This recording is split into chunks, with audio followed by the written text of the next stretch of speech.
Okay, I'd like to call the meeting of the Carroll County Commissioners to order for September 7th, 2016. First item of business is pledge allegiance to the flag.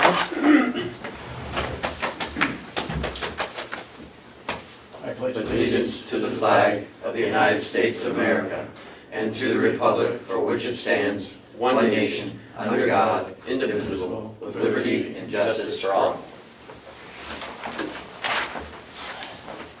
I have a motion to approve the minutes of I'll make a motion to approve August 31st. minutes of the public meeting on August 31st. Second. Second. Any further discussion, changes? Seeing none, all those in support of the motion say aye. Aye. So voted.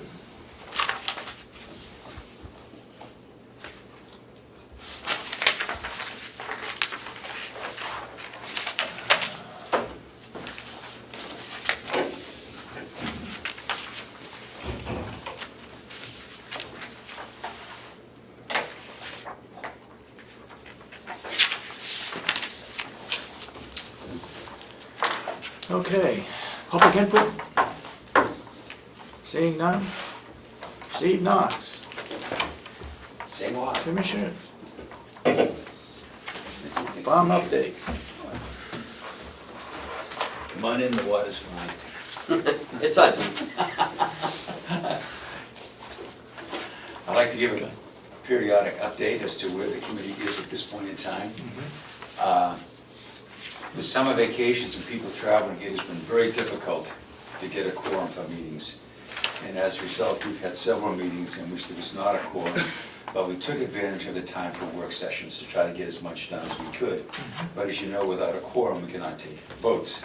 And this has been somewhat frustrating to some of the members that think we're just treading water here, we aren't moving forward. And I can really appreciate that. Now that summer's gone by, we do have a meeting scheduled for tomorrow, and I've been assured from the committee that we'll have more than enough members to have a quorum, so we can now begin to move forward and we can make some decisions. But having said that, the time has not been wasted. With the committee's approval, I have been out basically meeting with other groups to let them aware of the Commissioners Committee, what we hope to accomplish and so forth, and try to gain their support. Several weeks back, I met with the Mount Washington Valley Chamber of Commerce, took about a half hour of their time, made a presentation. At the end of it, they basically asked, what do you want from us? And I said, we need your support. And without further ado, they unanimously voted to support the committee's efforts and to send a letter to the commissioners. If you haven't gotten that letter of support yet, just let me know and I'll get back to them to have an okay. I will give Jack a call.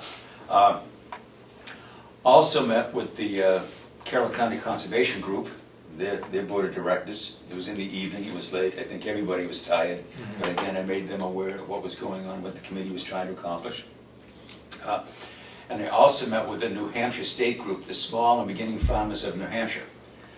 They had a meeting in Madison. It was not heavily attended, but again, to introduce ourselves, what your committee was trying to accomplish.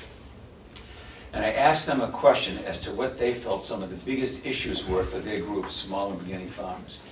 And without any hesitation, they said making land available for beginning farmers. And I thought that was very interesting.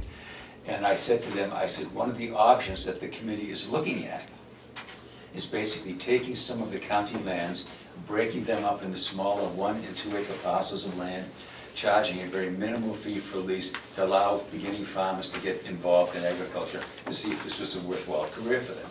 They loved that idea. They thought that was very interesting. So we've kind of added that, so I think that may be more the focus as well. But the most interesting meeting that I attended was with the Upper Saco Valley Land Trust. They have put together a group of people who ironically are trying to accomplish some of the same goals that we're trying to accomplish here.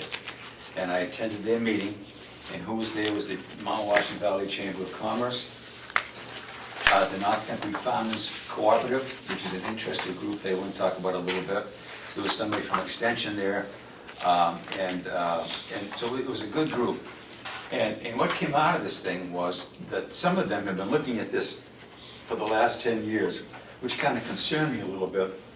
Because I'm just wondering if we all of a sudden go around that cycle again, there may be some cynicism here. If among some of the farmers, there may be, oh my God, here we go again. You know, we heard this before. So that may be a psychological thing we've got to try to overcome. I don't know. But what is also interesting, as I mentioned, is we're all doing the same thing, trying to accomplish the same thing. And I brought that up, stating that in talking with other grant groups, this redundancy is not good, because now we've got too many groups fighting for the same grant dollars, and it just is going to turn a lot of people off. And I said, what we need to do is try to coordinate some of our efforts and come under the same umbrella. They were very open to that. And in fact, it was because of that that I talked with you about putting someone on this group on our committee. And this is a woman who was with the Upper Saco Valley Land Trust. And they have gotten a 2-year grant, and she's going to be working almost full-time, basically to explore some of the same initiatives that your committee is working on. And I approached her afterwards and asked if she would like to be on that committee. She said yes, she would. You approved it. She plans on being here tomorrow. And I think as we go forward to try to avoid some of that redundancy and present a more united front, I'd like your permission to reach out to other groups as well and to see if we can't bring some of them onto our committee. And if we're successful in that, I'll be coming before the commissioners with other names to add. Sure. As you know, we've lost several members of the committee already. So that it's not as if we're overloading the commission, we're just filling some spots that are now vacant. So I think that works out well as well. And I was particularly interested in a conversation I had with Julie Moran, who's basically the driving force with the North Country Farmers Cooperative. She created this group probably 6 or 7 years ago, and it's been the real driving force. And what they do, they have 20 farmers. And what she does is 2 or 3 times a week, someone who works for the group goes around to these farmers in a refrigerated truck and picks up their fruit and vegetables that they have grown and washed and processed to some extent. And then they come down and they deliver them into restaurants and other institutions, some of them even in Carroll County. Even though the group is located in Coas County, she's making deliveries in Carroll County. And I asked her afterwards, I said, you know, you already have an organization, a networking distribution system up and running. Would you be interested in enlarging that scope and getting more involved in Carroll County? And she says, it's something I would really be willing to discuss. My point in this, and I discussed this with Dave Babson the other day, if we already have somebody who's up and doing this, why reinvent the wheel? Why create something else that's already there? So I thought that this could be a real effort, a real good thing to talk about as well. She made no promises, no commitment. She says she needs a second refrigerated truck. I said, what does that cost? She said, about $60,000. So I said, okay. So I think that was one of the limiting factors in them expanding. But they're already here in Carroll County. They have a couple of farmers in Carroll County that belong to this. And they're also, as I say, they're now distributing to some restaurants in the area. So that it's just expanding what is already there. So I thought that was interesting as well. I think the big news, though, is it looks like we may have hired a consultant. We have found a consultant to come in to write the RFP. Several weeks back, and if I mentioned this before, I apologize for going over it again, but I had talked with the executive director of the Land for Good, based in Keene, and they were one of the driving forces back in 2010 when the Cheshire County basically was faced with the same dilemma that Carroll County now faces. What do we do with the county farm? And they and their conservation group and another group were the driving force, and they did a feasibility study on this. And I felt that this was a good place to start, and since there's such a commonality here. When I talked with their executive director, he said, we really don't do that anymore. We don't get involved in that. He said, but however, I want you to talk to a woman who's really very actively involved in this. She lives in Massachusetts, but she works for the Land for Good. Her name is Kathy Ruff. And he says, she's on vacation now, she won't be back till sometime mid-August. He said, I'll have her give you a call, which she did. And we discussed where we were at this point in time, the need for a consultant to write the request for proposal, the RFP as they call it. And she says, I am network, let me see if I can send out basically a request to see if there's anybody out there interested, which she did. She sent it out that afternoon. She's really on top of things. And someone in the group that she sent it out to said, I have my own network, I'll send it out to my network as well. So it went out there. Unfortunately, as you and I are talking this morning, we have not received one response for hiring a consultant. So I called Kathy Ruff yesterday, we discussed this even further, and she said, I'll tell you what. She says, if your committee is interested, I will do the consultation for you. I will write the RFP. And I said, good. I said, we're meeting Thursday. I'm going to be putting that on the table. I said, for you to do that. I says, one thing we've never talked about the money in all of this. What are we looking at for cost to write the RFP and to do the feasibility study? I said, you know, we're looking for funds here in all of this thing. And she says, well, without knowing the real scope of what you're trying to do, she says, that will determine the cost to some extent. She says, but you shouldn't be looking at more than $2,000 or $3,000. I said, I think we can deal with that. I said, we've been promised that kind of money to begin with.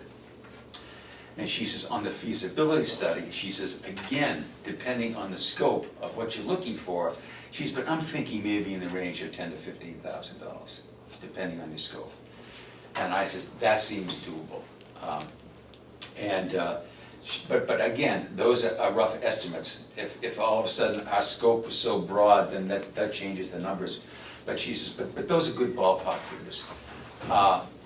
And so it's very possible, I'm not predicting this, but it's very possible that we could get between the Kendall Foundation and the New Hampshire Charter Foundation, they may be able to come up with all of this money, I don't know. One of the things that Kathy did say, and she's been doing this, we have all of a sudden a real experienced professional hand at the helm here. And I feel very comfortable with that, and I'm hoping the committee will go along and approve that tomorrow.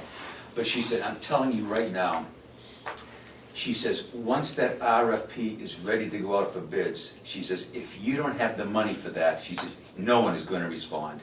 Nobody is going to respond on the basis that, well, we'll do the work and maybe somehow you'll come up with the money. She says, you've got to have that money in hand before you go out there. And that makes all the sense in the world to me. No one's going to do the work in the hopes that maybe someday they'll get paid. So we've got to nail that down beforehand. But what she also said was that it's very possible that the Land for Good may be willing to play a minor role in the feasibility study. Now, we did not go into any detail to define what she meant by a minor role. But again, I feel very comfortable with them at the helm. They've done this, they know what they're looking for, and it's nothing like having an experienced hand basically guiding the ship. So I feel very good about that as well. So hopefully tomorrow we'll be able to do this. Now, one of the issues that has arisen in both Andy Kendall and Kathy Ruff have said, I know you've been talking about sending out a survey and having listening sessions and all of that, but they both feel strongly, hold off on that. And I said, why? And she says, because that's something the consultant wants to do. If you send out a survey, and she says, I'm not against the survey. I think the survey is a great idea. You should need that survey. But the questions you send out may be very different from this questions that the consultant will want to send out. You may be looking at different information.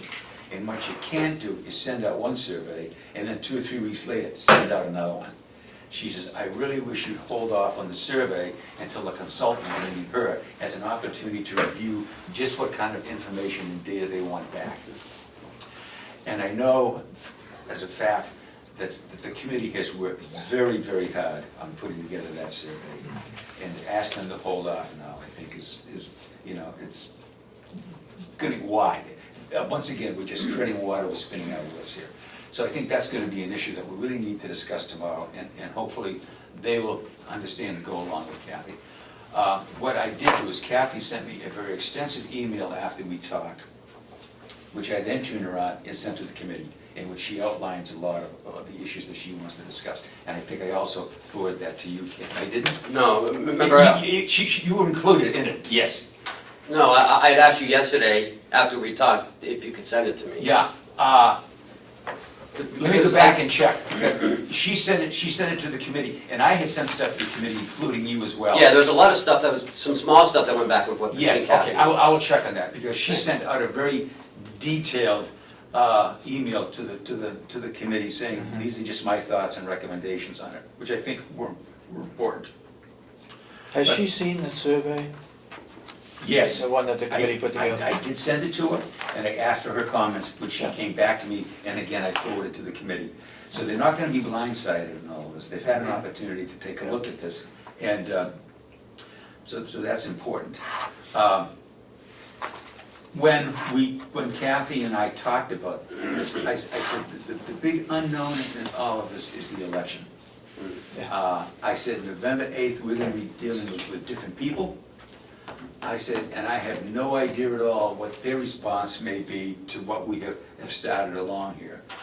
I said, my sense is, and I think on some of the committee as well, although I cannot speak for the committee, is the more momentum we have, the further along we are on this, the more difficult it may be to say, no, we're just not interested, stop it right now. So I said, so I think momentum in going forward is important. So she says, so what are you looking at? And I said, I can just speak for me, I cannot speak for the committee, but I would like the RFP done by November 1st, the week before the election, to get that out there. I said, but again, we've got to discuss that with the committee, but that would be my recommendation. She said, okay. She said, until I hear further, that's the date I'm going to go on as well. And I said, okay, fine. Particularly since this summer we lost so much time in this. To me, the sooner the better. But as I say, I just feel I'm very pleased that she was willing to step forward and say, I will do this. And I'm really pleased with the rough estimates, and I want to emphasize that these are estimates as to what the cost may be. In talking with other people who have no experience in this at all, the minute you mention a feasibility study, they say you could be looking at $50,000, $60,000, and that scared me, to be able to go out and try to raise that kind of money. But what I'm hoping is that if it's in the ballpark, and that's a big if, of $10,000 to $15,000, I'm hoping that's going to be far more doable to get it done. Talking with Kathy, we discussed the range of this thing, and what I find interesting is, when I was speaking with the council, and I'm bouncing around here, I made the case as the committee's goals, and when I finished, one of the council members said, you seem to be talking about two different things here. And I said, how is that? And they said, we're talking about a future role for the county farm and lands, but you're all talking about a county food system. They seem to be different. And I said, I can answer that best by saying it means I've done a poor job in explaining it to you. And I said, because the two are crucially linked together here. I said, in talking with other people who know more about this than I do because of their experience, the county farm can play an important future role in a county food system. As Andy Kendall said that day, he sat right in your chair. He says the county farm could become the food hub. It could become a processing center. I said, so the county farm becomes the nucleus. It becomes an important link in basically in creating a county-wide food system. I said, so we've got to see that link. Interesting, when I was talking with Kathy Ruff yesterday, she said the same thing. We seem to be talking two different things here. And I said again, then I'm doing a lousy job explaining this. I said, let me go over it again. I said, it's linked. It's crucial to this thing. I said, one of our concerns on the committee is that if the county farm and lands are a standalone, as they've been for the last 100 years, every year it's going to be a fight to get them funded, to justify it.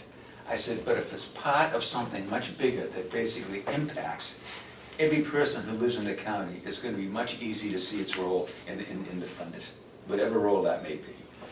I said, so we've got to make that connection. And she said, okay, I get it now. And the person at the Economic Council who raised the question said, okay, I get it. And he was the one who made the motion and to basically support it. So there is a lot going on here. As I said, I've been frustrated that we haven't been able to meet more this summer, but I'm not discouraged. I feel more positive than ever that this is important. I think it can go forward. I think we can solve what we want to solve, and basically to respond to your charges, what is the future of the Carroll County farm and lands? And that basically is our goal. When I talked with the group up at the Saco Valley land meeting, talking about working together, I said, you've got to understand, the point that I want to make clear, is that our main charge, our committee's main charge, is looking at the future role for the county farm and lands. I said, you see that role may be much bigger than its present role, but you've got to understand that's our main focus and charge here. And I said, so while you're dealing with other issues that basically complement and supplement what we're trying to do, our role is the county farm and lands. And so they said, okay, fine, we understand that. So basically, that's where we are. I hope I haven't left anything out. If you have any questions, I will certainly try to answer them. But as I say, I'm very optimistic. I think this is doable. And it's a good committee, and they've worked hard. How many members you got now on the committee? There's one person that I'm not really sure of at this point in time, but there's Susan Wiley, Yeah, there's Becky Mason, yeah, there's Henry yeah, Spencer, there's Wendy and Olivia from Extension, yeah, and also now there's Jesse Wright. yeah. So we've got, what, 6 or 7 people on there. I don't know where Frank Riley is in all of this. I've had difficulty contacting him. He's missed a couple of meetings, so I hope Frank will stay involved. As you know, he chairs the Carroll County Farm Bureau, which is important, which brings up another issue as well here. And that is, and it was interesting in talking with the Saco Valley Land Trust. As I said, they've done this before. And what is important, the crux of all of this, and why I think the survey and listening sessions are important, is if the farm community in Carroll County is not interested in really being a major player in all of this, it's going nowhere. We cannot basically set up food processing centers and food hubs and distribution and marketing. There's no food to put into the system. They are crucial. And as I mentioned earlier, where there's been talk about this over the last 8 or 10 years, as somebody at that meeting said, there may be a certain amount of cynicism here, saying, oh God, here we go again on all this. Where have I heard this before? So it's important that they become interested. And that's a big question as to whether they will want to stay involved. Steve, why don't you talk about the first-time farmers Yes. as well? You know, people who want to farm, but they don't have the land. Yes. Beginning farmers. Yeah, that's it. I did talk about that. And the thing is, we've Wait, and I didn't. Yes. Oh, I'm sorry. yeah, personally, as Dave knows, I was actively involved in the Mount Washington Valley Economic Council for 14 or 15 years. Dave and I both worked on that. And that goal, and I think the goal of the Chamber and other economic groups in the county as well, is basically to diversify the economic base here, to create more economic opportunity. And ironically, agriculture has never been considered one of those economic opportunities. We're all talking high tech, see? And I'm not making fun, I'm being cynical about high tech. But the fact of the matter is, when you look at things, food is a basic need. We all need to eat. And what we are part of is a thousands and thousands of mile food chain here that is very vulnerable. And what we should be doing purely as an economic incentive is, how do we bring that food chain a lot closer to home? And in doing so, we're creating greater economic opportunity. The money that our farmers create in selling the product stays in Carroll County. That money gets distributed. That is crucial. That's a wealth that is created that stays here. So it makes the whole county more prosperous, more productive. So from that perspective, and when I'm out talking to people, that's a point that I try to make. We should not overlook agriculture as an economic driver. It meets a very basic need, and that need is we all need to eat. And as I had mentioned earlier, almost all of our food, probably about 97% of it, comes from outside of Carroll County. That is hundreds of millions of dollars that we pay every day that leaves the county. We want to keep that money here. We want it to pass through hands in Carroll County. So it certainly is it naive? Is it theoretical? Absolutely. But I think, and I hope I can speak for the county farm becomes crucial. It becomes a crucial link in putting that into action. So that's why I think it's doable. I think we can make it happen, but we've all got to work together. And the farmers themselves here in Carroll County hopefully will understand that and realize the economic opportunity it presents for them. Because if they say, no, we've been burned in the past and we just don't want to be a part of this, then it's silly. It's silly to go forward. And when I was talking with the Ossipee Valley Land Trust, they basically said the same thing. There was years back, we're going back decades now, there was a state agency, I don't know if it was the Department of Agriculture in the state, but they built 2 New Hampshire Cook commercial processing centers. One was up in Lancaster, and the other was either Epsom or Epping. Epping. Both failed, both failed. And I said, I was talking to someone who was actively involved, and I said, what happened? They said, the farmers didn't use them. And they said, that's why, you know. The premise is, you cannot assume or go on the basis, if they build it, they will come, because history says they won't. You've got to get some sort of a commitment. Now, how do we get that commitment? Is it through a co-op, in which the farmers themselves own these, or have long-term leases? That all of a sudden, they've got skin in the game, and say, okay, we've got to make this thing work? I don't know, but that's an issue that the survey will hope determine.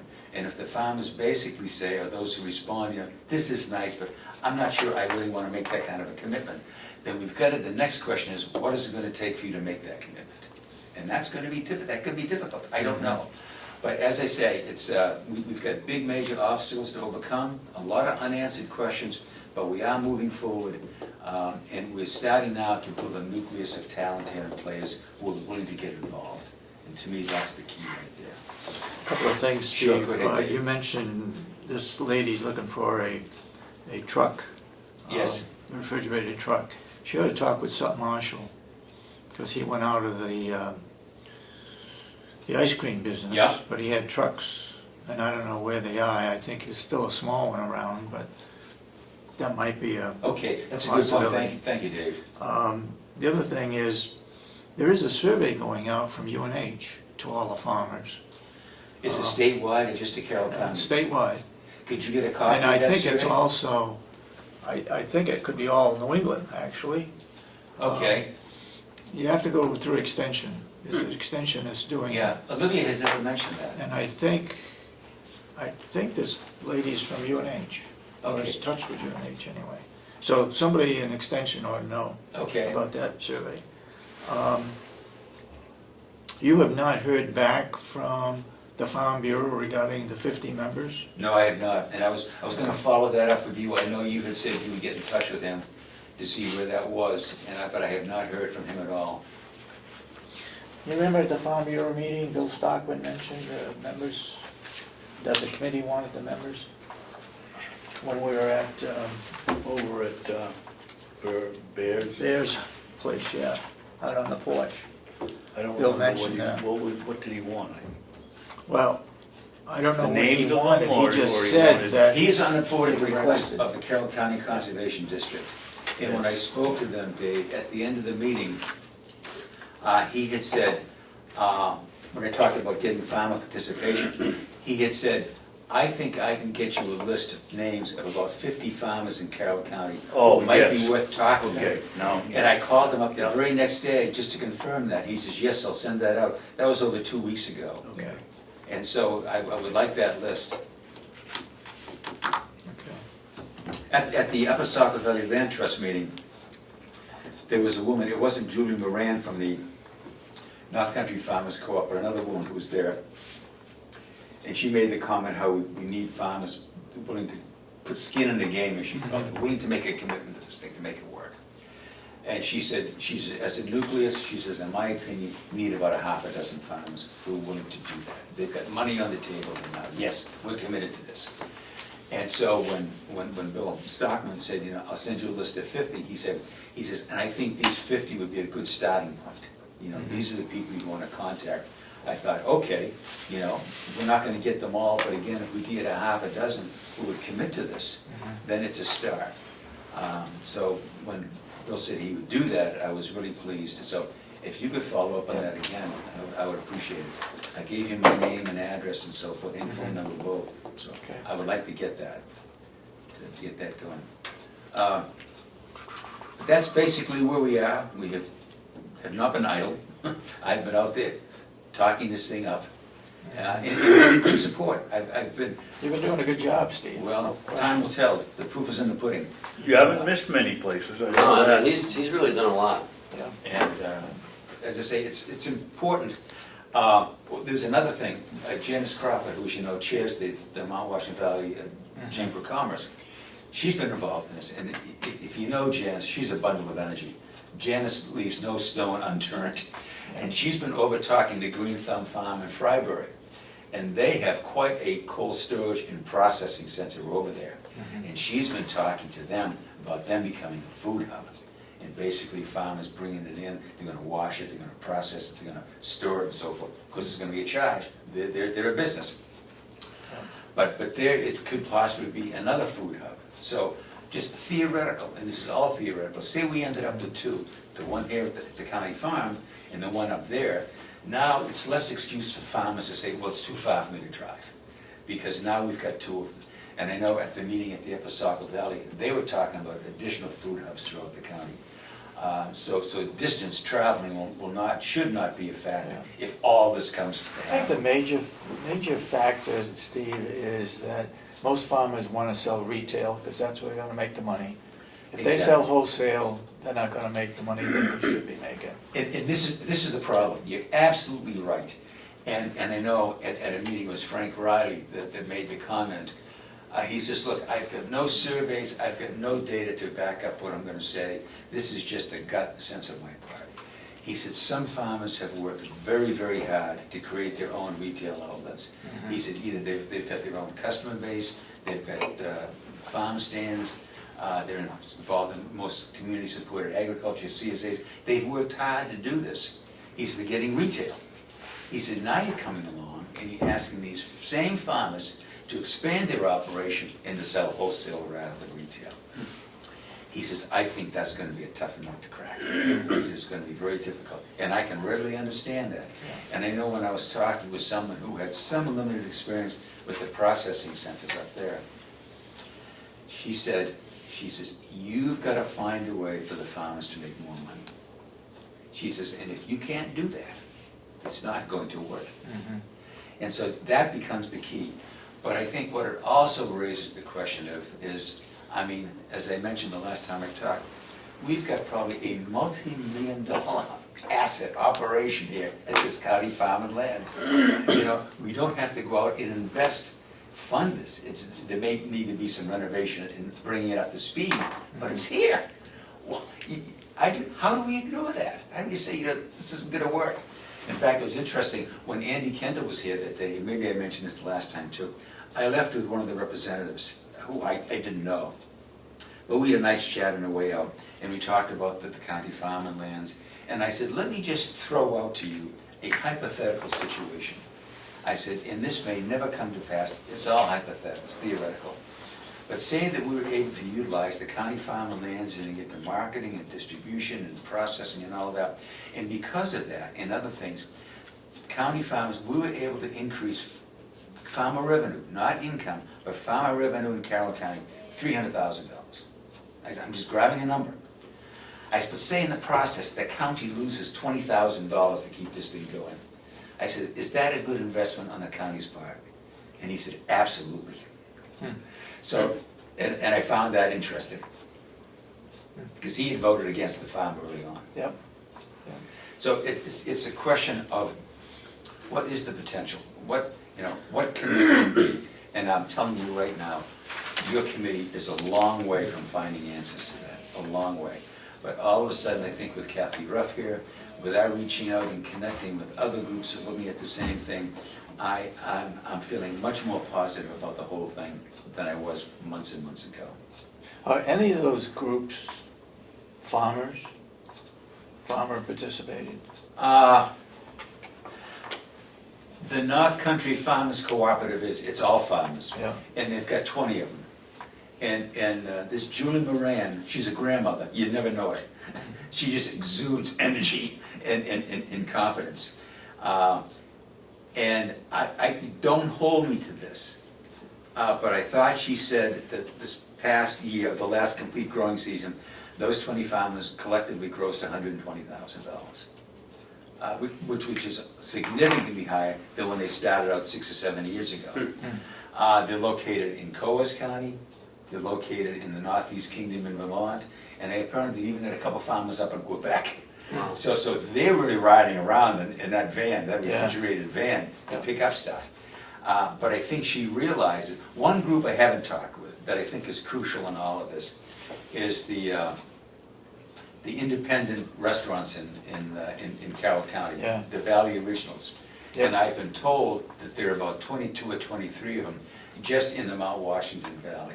Yeah. Now, it's obvious that, and some of them are buying local, some of these, Julie Moran's group do leave fruits and vegetables off. How do we expand that? Julie made a very interesting comment when I was talking with her, and I said, what is the biggest problem that you face? And she says, consistency. I said, okay, you've got to define consistency for me in this instance. And she says, being able to deliver 52 weeks of the year. And she said, that we cannot do. She said, even with the greenhouses and high tunnels, she said, while they're season extenders, we cannot grow and raise food. She said, 52 weeks of the year. This is where the cold storage comes in. This is where that's crucial. This is where the processing is crucial. She said, but we cannot do it 52 weeks a year. And she says, and that means that those restaurants have to reach out to the Cisco's of the world and other distributors. North Country Wholesale. North Country Wholesale and others. And she says, and that basically, that's the issue. They'll buy it. And if you remember when Andy Kendall was here the last time, there was a representative sitting right in that chair over there as a restaurant in Wakefield. And he said, I would love to buy local. He says, but I just have not been able to find the supply in the quantities that I need. He says, so I've got to look for other outlets. He says, but I would love to do that. So while our committee has talked about co-ops, farmers co-ops, we're a long way from that. One of the comments that I've heard repeatedly is farmers are by nature a pretty independent bunch. Yes. And the idea of them all of a sudden saying, okay, we got to work together, we got to pull together on this thing and form some sort of an entity, a structure. We're all working together. They said, that's going to be tough. That's going to be really tough. So those are some of the issues that, you know, we know a lot of the questions. It's the answers that we're still struggling to get answers to. So that's what we I'd like to throw it out to the other members of the board. They've spent a couple of meetings, 2 or 3, maybe even more, on putting together this survey. And it should be finalized tomorrow. I hope. And Kendall seems to think it shouldn't go out. Somebody else says it's going out too early. Yep. What do you guys think about it? To me, I think it ought to go out to find out what's there. If nobody's interested, then it's probably a dead issue as far as the answers to that survey. So, I don't know. Well, Mr. Kendall and the other individuals certainly know more about it than I do. I can grow hay, but I can't grow beets and carrots. So leave it to the people that know. And what the consultants say, not to? They both feel, I want to reiterate, they both feel the survey is crucial. They're not saying, no, we don't want the survey, it's a waste of time. What Andy had said, but Kathy Ruff, much more explicitly, because I've had longer phone conversations and emails with her, says, you're going to be hopefully hiring a consultant. They may approach this and come at this with a different framework, a different set of questions altogether. They may be looking for more information, different information. They basically put together the RFP. And if you send out the survey now, and you don't touch on those bases that they think are important for the RFP, you can't 2 or 3 weeks from now turn around and send out another survey. It just becomes self-defeating. So while they both think, and Kathy is very adamant about this, she said, the survey is important. I'm not saying don't do the survey. You need that information. Yeah. But you want to be sure when it goes out, it's asking the right questions, it's gathering the right information. And that's her concern. And she feels very, very strongly about that. And as I said, and you're right, Dave, our committee, particularly Becky Mason, has worked very hard on that survey. She's put a lot of time and effort into that. And I did forward that to Kathy. And I said, give us some feedback. And she did. She gave some feedback, which I again forwarded to the committee. What I don't want to do is to see all this time and energy go to waste. And they say, well, no matter, you know, so where are we? I'm off the committee. I don't want to be on the committee anymore. I put in all this hard work. Exactly. And nothing's going to happen just because a couple of people said, no, hold off. Yeah. And that is a concern of mine as well. But on the other hand, if we send the survey out and then after a couple of weeks, Kathy Ruff says, you know, I've got a whole other bunch of questions. For that RFP, I need that information, then now what do we do? Maybe you send that out to those people that They respond. respond to the first one. Well, no, that's a thought as well. That's a thought as well. Another question I Yeah, have. go ahead. You ask is, all the questions you want. We're talking about only edible products. What about expanding that into hay or other commodities that may not be edible that farmers are producing? My feeling is, okay, let's flash forward a couple of years here now. Okay. I mean, we get a lot of horticultural people that are growing bedding plants and Yeah. ornamentals. Yeah, They're farmers, they may be part of that 50 that's in the Farm Bureau. yeah, that's right. And my feelings, again, that's a very legitimate question, and I don't have the answer for it. But my sense tells me, as the agricultural community expands, everything else is gonna fall into it. You brought up hay. Let's just say that 2 or 3 years down the road, this organization that we have, these food hubs and this networking and distribution, there's not enough beef. So all of a sudden, farmers now say, well, we gotta raise more hay. I gotta, to feed the livestock that are now needed, because there's a bigger demand for livestock. Yeah. I mean, I don't know. My feeling is, it feeds on it will feed on itself. And as far as the horticulturalist, again, there'll be increased markets. I don't know. Andy Kendall, as you recall, because you were here, kept talking about the salad green market in Boston alone. Yeah. It's a $100 million a year market.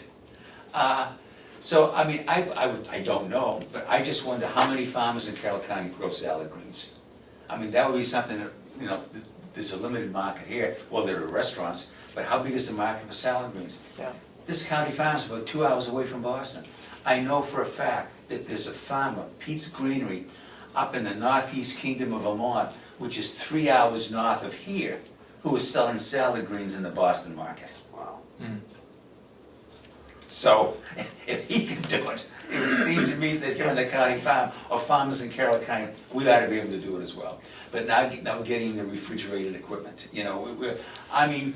Or you may be getting the hydroponics. We may be getting into hydroponics. Exactly. I mean, one of the things that both Andy and Peter Benson for the New Hampshire Charter Foundation kept stressing the day they took the tour with the committee is the possibilities here. They kept repeating that. It was getting to be almost a broken record. The possibilities, the opportunities on this farm. And so, and I think they're right. I think that, but the thing is, does the farm have a future as a standalone operation? I don't know. Or does the farm have a greater future when it becomes a very important component of a much larger county food system? And I would think, and again, I have no data to back this up, but if the farm community and the restaurants and the institutions and other retail operations saw the farm as a component of their successful operation, they're going to be much more willing to fight for the continuation of that farm than if it's a standalone that basically they don't see benefiting them at all. That to me, that's just pure politics. I benefit from it now. What are you talking about? But where is it? I don't even know where it is. So, but, so I think, and I think some of the committee members feel the same way. Not all of them, but I think some of them do. But again, I would really welcome your input on any of this. I think the questions you've raised about the survey are important. The last thing I want to do is to basically say to the committee, you've put in a lot of work and effort, and this is appreciated, but maybe we should just hold off on it. All that work is in vain then, and I don't want to lose people. Yeah. These are good people. But on the other hand, if we send out the survey prematurely, and then they approve Kathy Ruff as the consultant, and 3 weeks from now she comes back with another survey, as you said, maybe you just send it out to the people who answered the first one. But, again, if I got a survey, and I take the time to fill it out, and then 3 weeks later I get another survey, my first question is going to be, what's going on here? Didn't I answer this? We're looking for more detail. Yeah, and I mean, you may be right. I don't know, but I don't want to right out of the gate, the farm community just throw up its hands and say, this committee doesn't have a clue what it's doing. That I don't want to do. I want to come across as professional and and seeking out the right information as we can. So I say tomorrow's meeting is going to be an interesting meeting, and I know, I sense, I shouldn't say no, but I sense that there'll be many in the committee who say, let's, damn the torpedoes, let's send it out anyway. We put too The much other in. thing is, I don't want to prolong this, but I get all we the don't time. have We're all the we time. don't have a inventory, a very good inventory of what's being produced in Carroll County That's already. right, we have no inventory at all. Yeah, so that's why I think the survey would help produce that inventory and find out if those people that are in farming want to expand or they're satisfied just the way they are. Yep. One of the things that, when Andy Kendall was here the last time, and I should ask him where he got his data from, but what I have found is that his data is far more recent and relevant than any data that we've been able to find. We have not been able to find large data. And what he said was that 70% of the farmers in Carroll County lose money. In other words, these are just they have full-time jobs, and these are just part-time operations. Now, in the farms that I've talked with and asked them what some of the bigger issues that they face, they all said labor. Labor. So if we ask them, okay, increase the size of your operation by 1 or 2 or 3 more acres, whatever you feel you can do, one of their questions is gonna be, okay, where do I get the help? Even if I'm willing to do this, where am I gonna get the help to do it? So, the survey is important. I mean, there's no doubt about it. The survey is crucial. But I guess the question is just, what is the format that it goes out under and when does it go out? But, I mean, what we may find is, and I certainly hope not, but what we may find is that there's not enough interest in the farm community to continue with this. Yeah. Why do a feasibility study, Yeah. We're having this big party and no one wants to come. So the meeting's tomorrow here at 8 o'clock? 8 o'clock, Okay. yes, and it's been posted, so, yeah. Okay, And the agenda's going out, you've got a copy of the agenda. yes. And I think if you could print out a couple copies of the agenda, Yep. and I'll send you, if I haven't, Kathy Ruff's last email, if you can make a couple of copies of that as well. Because that's crucial when we discuss the consultant and also the survey Yep. both. I think her information is crucial Okay. to kind of put this in a different light, but kind of frame the issue a little better. And for, you have been keeping in touch with the other committee, the educational, Glenn Cordelli's group? Early on, I did. I have not, but what I'm gonna be doing is, before the meeting tomorrow, I'm gonna gather some of the information that Kathy Ruff has sent me and forward it to the delegation. I think it's crucial that we keep them in the network as to Okay. what is going on. Yeah, because they're in support of this, other feasibility study as They're in well. support of the feasibility study, and I don't want them out of the loop. I want them to be aware of what, they did a complete 180 on this, and the committee appreciates their supporting the feasibility study. Okay. And I want them to be kept in the loop as to what's going on. Their support is crucial. Okay, any questions from you guys? All set. Anything from the public you'd like to say? I guess not. Okay. Thank you very much Well, for your thank time. you, Steve. Nice job for your time, Steve. Yeah, My Doing a pleasure. terrific job, thank you. great. Okay. Are they coming up or? Yeah, it's supposed to be. I guess we could go to the no smoking policy review Okay. while we're waiting for those people.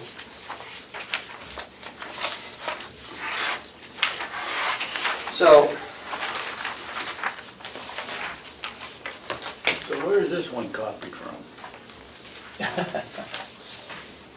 a little bit here, a little bit there, Yeah. a little bit everywhere. But what I liked about it was that, we're gonna do it in phases. If you go to the last page, I have 3 phases. Phase 1 is a 3-month warning notice for the introduction of a no smoking policy.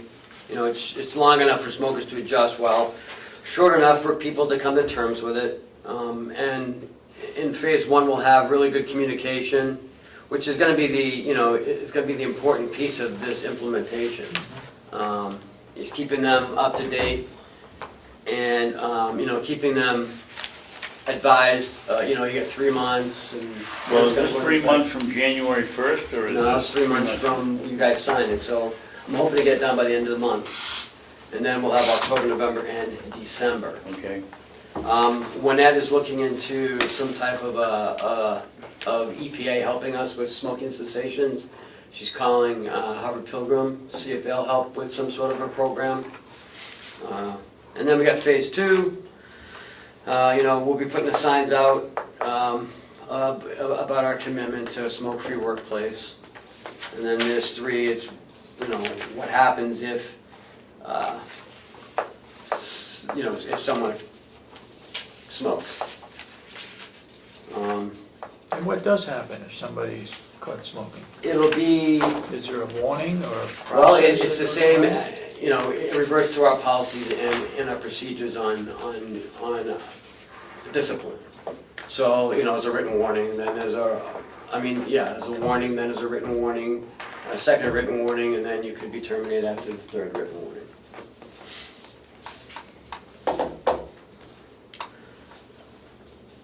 Can we go back to the purpose? Yep. I don't know where this BS came from, but reduce the negative effects of littering on the environment caused by discarded cigarette ends, which account for 50% of our litter.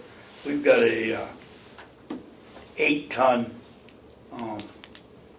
compactor over at the nursing home. I don't think there's 8,000 pounds of cigarette butts in it. I mean, But hold on, we're not dumping trash out in the yard. It's talking about outside litter, like wrappers, cups, cans. Filters? Yeah. It's 50% of our outside litter. Of our litter, it's not Well, of our trash. how about making we make it outside litter? Well, do you have inside litter? No, but it says here it's 50% of our litter. Litter is anything on the ground. Well, I think- let's go to the definitions of litter. Go ahead. Reduce the effects of the environment from discarded cigarette ends. A cigarette butt contains 4,000 chemicals, including hydrogen, cyanide, and arsenic. Yep. Are we gonna post the other 3,997 chemicals? I could if you'd like me to. I Do we have a definitely can. sign, do we have a sign picking up that? I do have that information if you'd like to see that.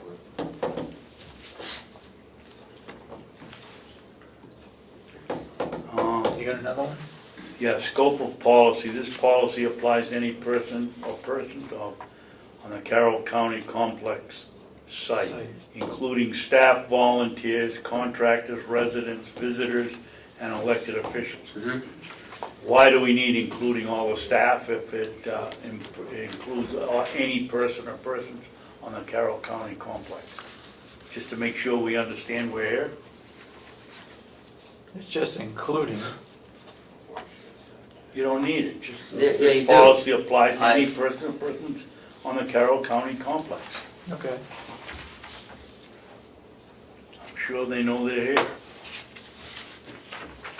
I'd like to keep it in there because when I go to discipline them, they'll say, oh, well, it doesn't say staff, it just says person.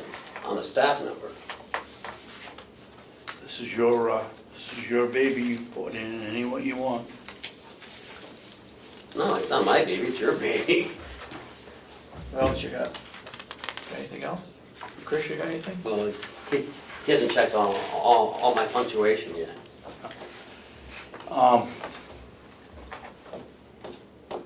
Do you really think a 3-month warning's gonna work?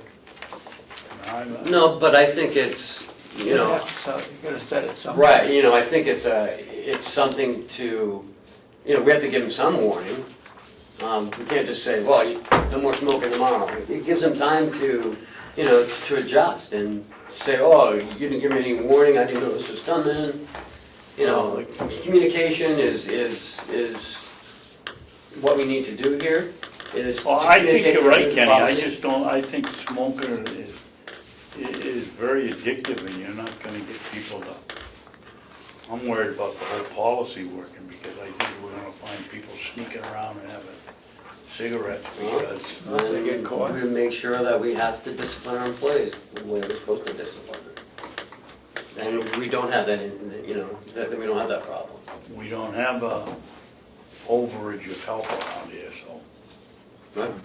We don't have an overage of help around here, so we don't wanna start Right. losing them, cause they're sneaking a butt somewhere, but Well, it's. I don't know how you're gonna do it. You It's- think a it's- 3-month warning is fair, but I don't think people are gonna It's stop no different smoking. than people utilizing their, cell phones while they're working. People still do it, they sneak in a closet or a room or. Yeah, but you can't smell a cell phone. I do think what's important here is where on the page is, Now, again, we we make still have. sure signage is everywhere. Yes, so it's that- gonna be at every Because- entrance to every building, it's gonna be an entrance to every, into the 2 entrances to the complex. It's gonna be posted in the walkways, inside by the time clocks, outside by where people used to smoke, we'll have a sign out there. And what are we gonna do? Somewhere here it says on 25 acres. What? Well, you said that this just relates to the complex. Yeah, Okay. It doesn't relate to people, you said you don't want, people can hunt, they can smoke if they want to hunt out someplace. This is just where, most of the people are congregated. those areas surrounding the buildings, Yes. basically. Oh, I don't know. And I define think complex. that's a good way around it. Yeah. And I define complex as this, and I named all the buildings. Mhm. So people can't say, oh, I didn't know which building it was, or. Yep. I still have to add some more stuff in as soon as Winnet finds out about the EAP. I'll also add that in here.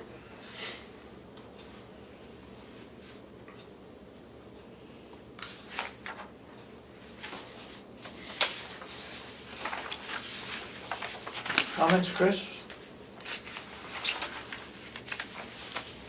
Well, I'm just reviewing it now, but I guess I think the important elements of the implementation of this is that we have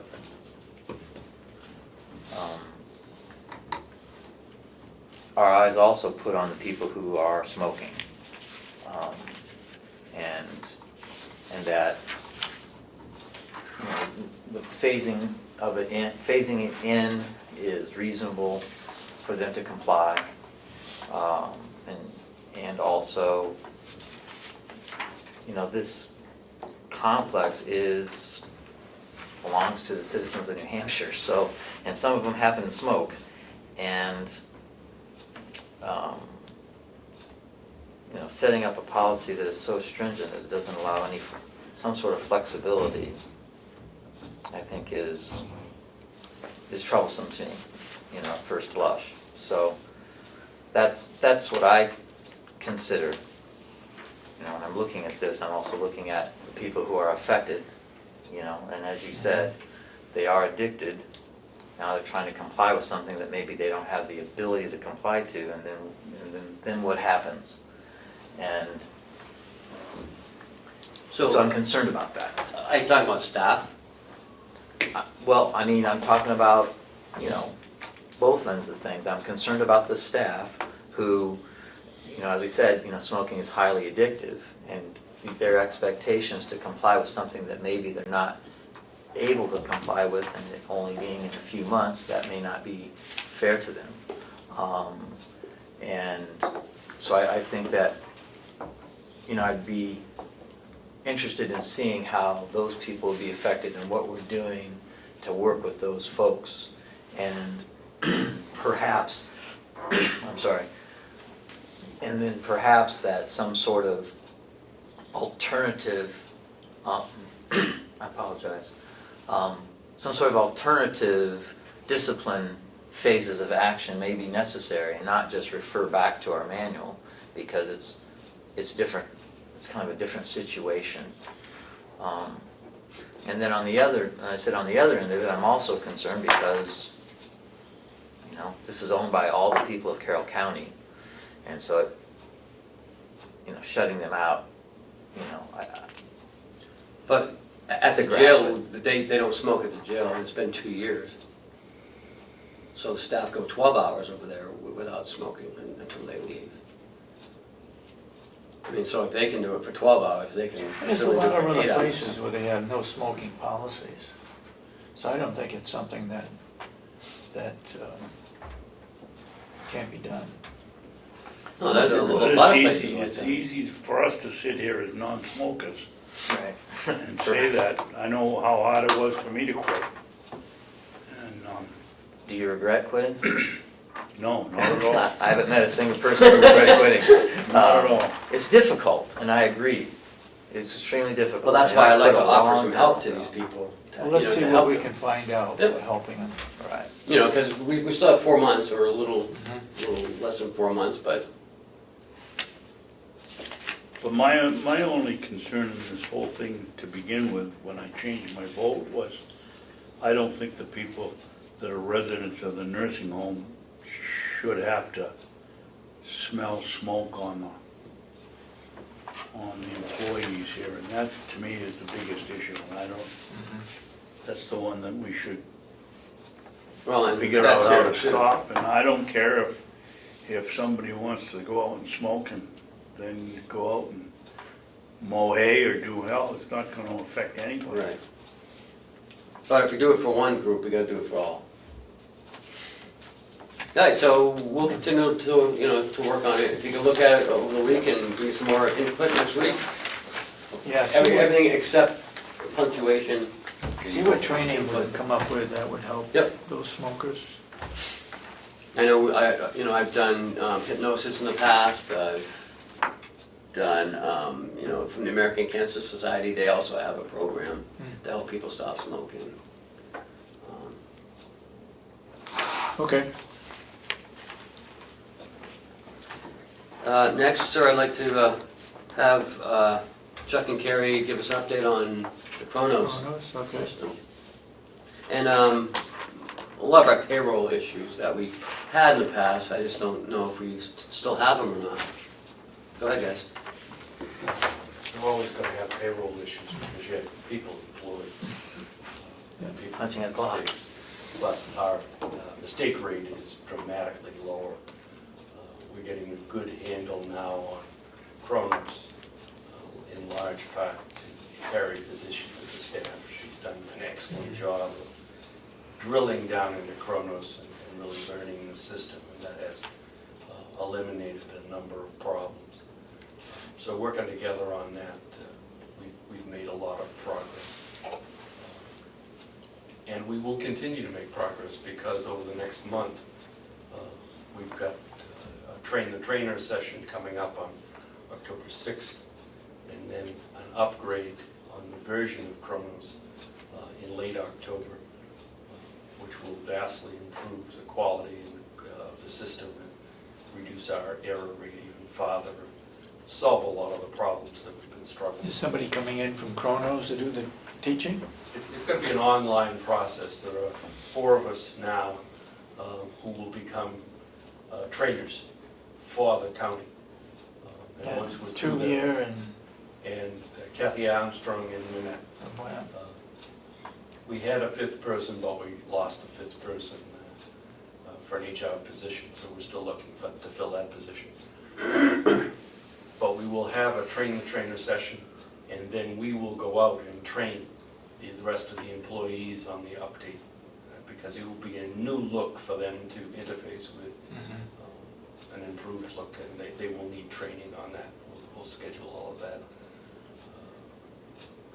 Beyond that, I think we've turned the corner on Kronos, and we're now beginning to really utilize the system, and that will do nothing but improve over the next month or month and a half. Well, when we first started improving this, Chuck, every pay period there'd be, I don't know how many people would be calling about some adjustment that had to be made in their pay. Have we reduced that to 1 or 2 or 3? Yeah, I Two. think 2. The past 2 pays, we've only had 2 issues. The last 2 paid, or it's good, it's good. And those issues are, Very minor, right?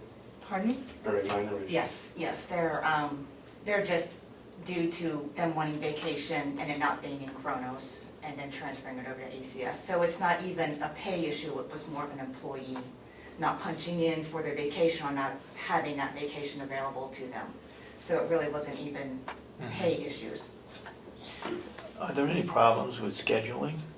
I mean, this is part of it, maybe. What do you mean? Scheduling over at the nursing home, where it seems to me, from my understanding, people over there, they get switched around. They go Whether from they one work job to another. Tuesdays or next week they have Wednesdays off and the following week they may have Fridays off. Does that all go into Kronos? It does go into Kronos.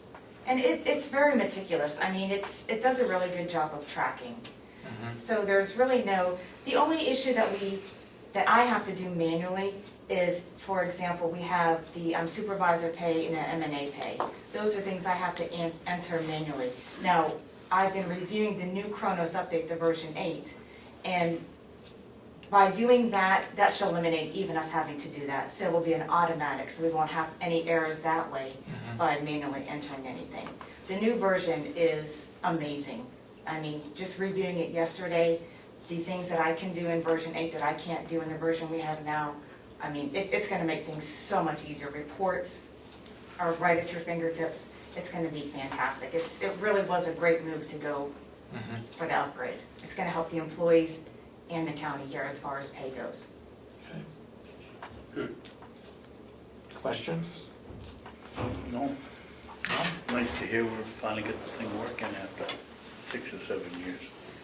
well, Carrie's, does it on her own time too at home, she'll go onto the website and she'll watch a webinar, or, she'll do a lot of research. She's becoming our Kronos queen, so. And then, she'll train others as we move forward. So everyone will be Kronos Proficient. trained, With, except me. with fiber optics and a place quote unquote tied together, when Susie Smith punches in at the nursing home, doesn't it come to one location where you work with Kronos? Yeah.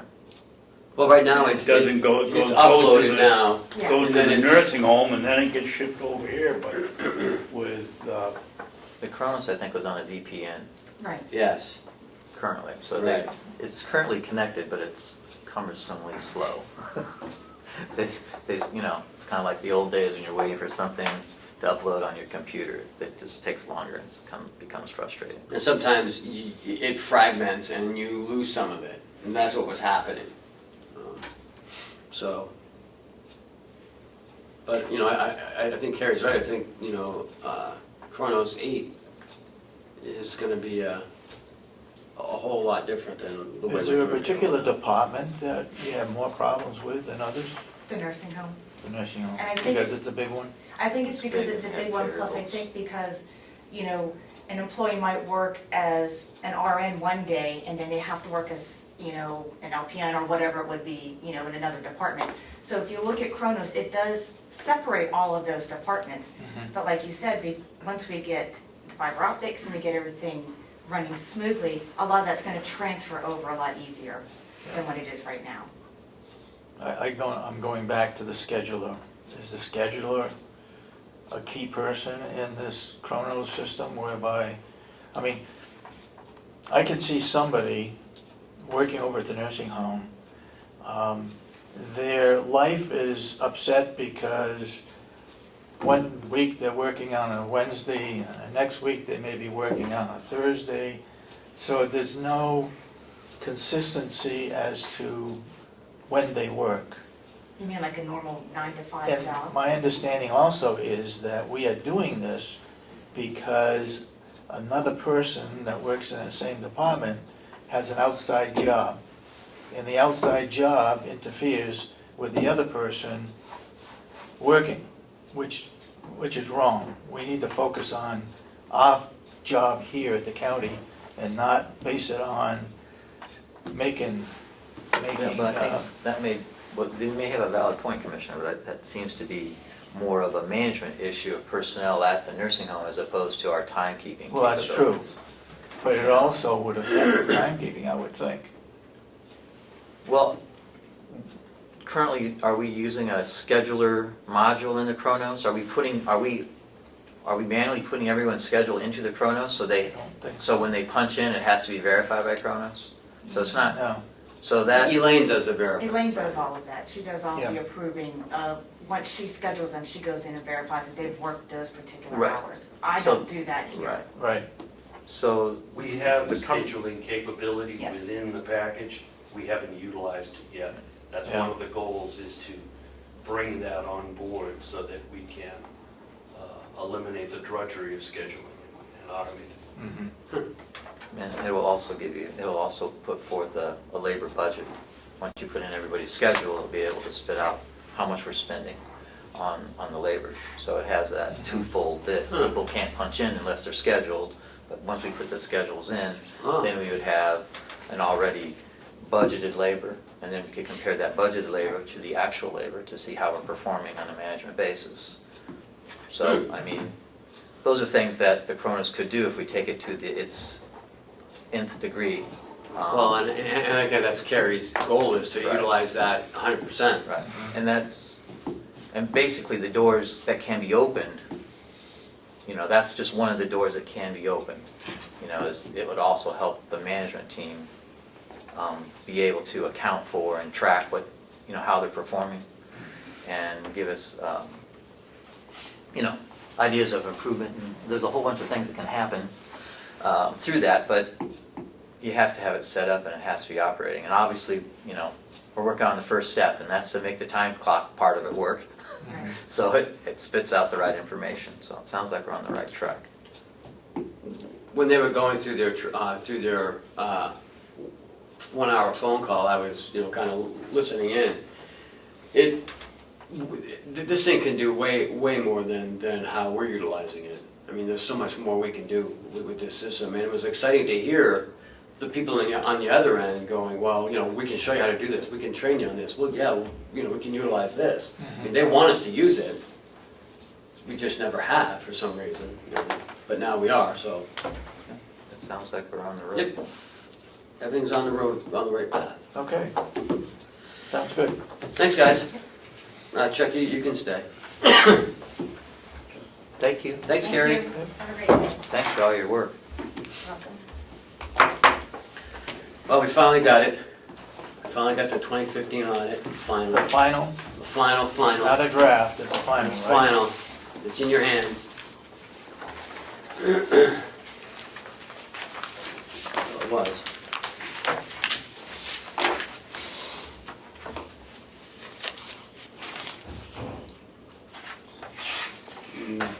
And then also we have You wanna the, give us a little summary? Somebody? Basically, a summary is in the form of the management letter, which starts out, in planning and performing our audit of the basic financial statements. That's the first line. You have a copy of it. Yeah. It looks like this. This has the letter. Yep, okay.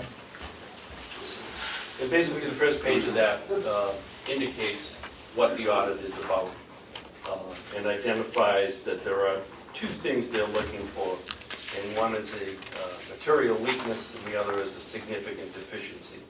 Material weakness is the more serious, and it affects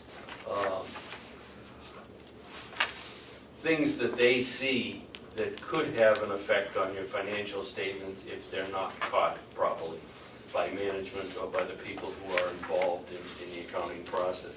And a significant deficiency is one that's less significant and less onerous, but is a weakness that they see that you ought to pay some attention to prevent any kind of fraud or any kind of effect on your financial statements. The second page starts with their current year recommendations, and this refers to 2015. And I'll preface that by saying that there are no surprises to me in this letter. It is all things that I expected them to find, and primarily things that we have already addressed. addressed each of these issues with a plan to correct them.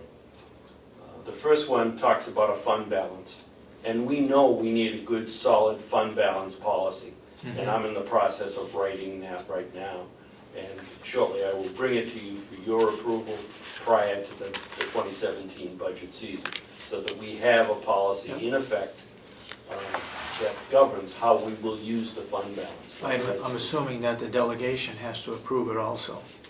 No? No, it's, as the governing body, that Yeah. it is your policy that you approve. They make the decision on how the fund balance is to be used when they're setting the budget. But you establish a policy that is the way that you would like to see the county run. And it Okay. establishes a minimum for your fund balance before you use those funds to reduce taxes. So you want to get up to a point where you've got a comfortable 3-month cushion there in case the economy goes south. You can still fund your operation for the year. Chuck, we've had people in here from DRA, from everywhere, telling us we've got to have between 7 and 12% surplus funds or rainy Fund day balance, yeah. fund balance. Unassigned fund balance. The delegation hasn't given a damn about that. And why do we need a policy? If all these organizations that govern us say we need 7 to 12%, why do we need a policy? Why don't we just say it's going to fall in this level? Because if you have a policy, you can point to it and say, this is the policy that we've established on the recommendation of our auditors and on DRA. This is the fund balance that we should be maintaining before we use fund balance to reduce taxes. If that policy is in place, you've got something to point to, that you've approved, that you've debated, that you've decided is how you want to operate. Okay. Well, but to the commissioner's point is that the delegation is the actual people who vote, who make that vote on how much of the fund balance they're going to use to reduce taxes.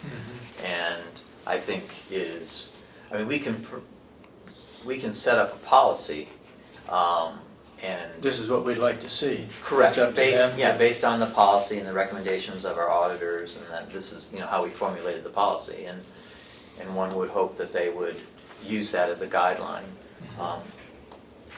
I think, but also part of the problem was that the delegation was, with their best intentions, trying to maintain a 10% fund balance, but the information that they were being given wasn't necessarily up to date. So that was part of the disconnect between what they thought was in the fund balance versus what was actually in the fund balance. So,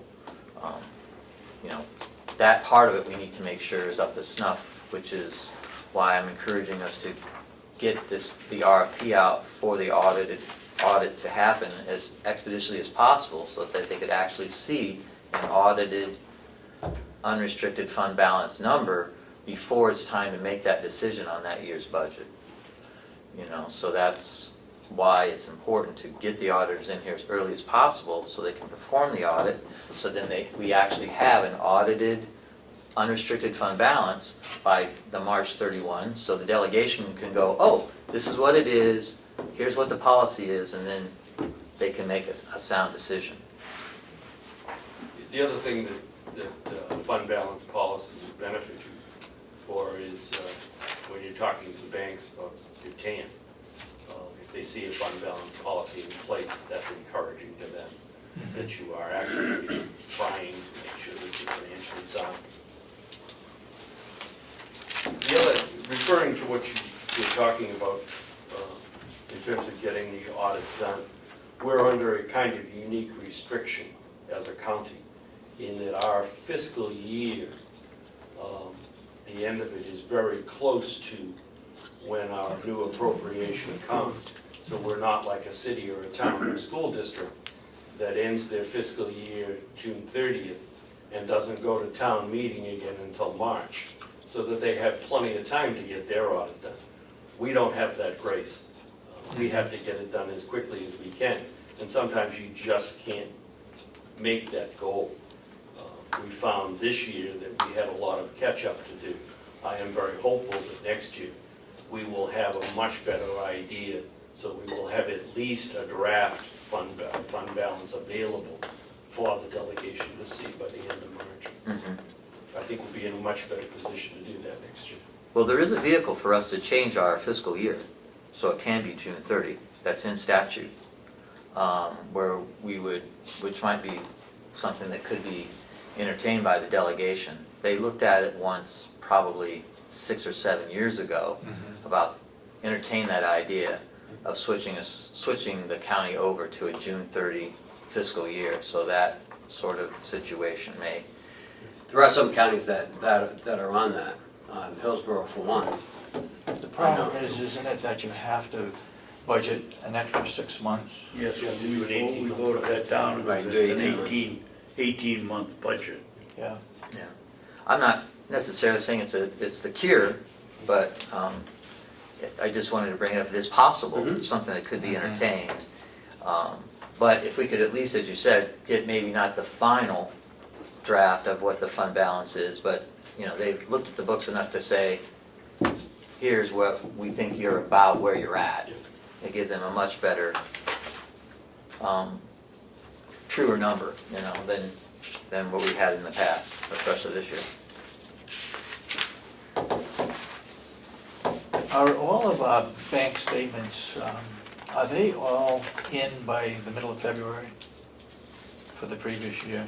As far as checks that are made out for the previous year, are they all back to the banks by the Each middle of month's bank February? statement is usually available by mid-month of the following month. Okay. So for 2016, they should all be in by the middle of February 2017. Yeah, you should. I mean, there are some checks that may not have cleared because people hold on to them and don't cash them. They may cash them every 6 or 7 months. Isn't there a time limit on checks? 30 or 90 days or Supposed to be something? 90 days. It's supposed to be. 90 days? Some people don't cash them. But if they take 60 days, they're in the middle of February, you're not gonna get them back in the February balance, which was your original question. So you're telling me you can't do an audit because the No. 2 or 3 checks are not back? No, I was trying to make a little jest. Yeah, I got it. Okay, so make sure. Okay. So, yeah, sorry, so we kind of interrupted you and got digressed. Go ahead. The second finding was improved financial reporting and accounting system. And what they're referring to here is some of the other smaller accounts that we have spread across the county in various departments. In the past, there was not a lot of good control over those. We are implementing policies and procedures and the ability to do unannounced spot audits on each of these accounts at various times during the year internally, which will strengthen our control over them. The second area that they talked a great deal about was the treasurer's control over these accounts. And we are moving all of these accounts so that they have the treasurer as a signer on them, so that he sees all of these accounts. And doesn't it talk about having 2 people involved Yeah, and maybe not in the same department? right.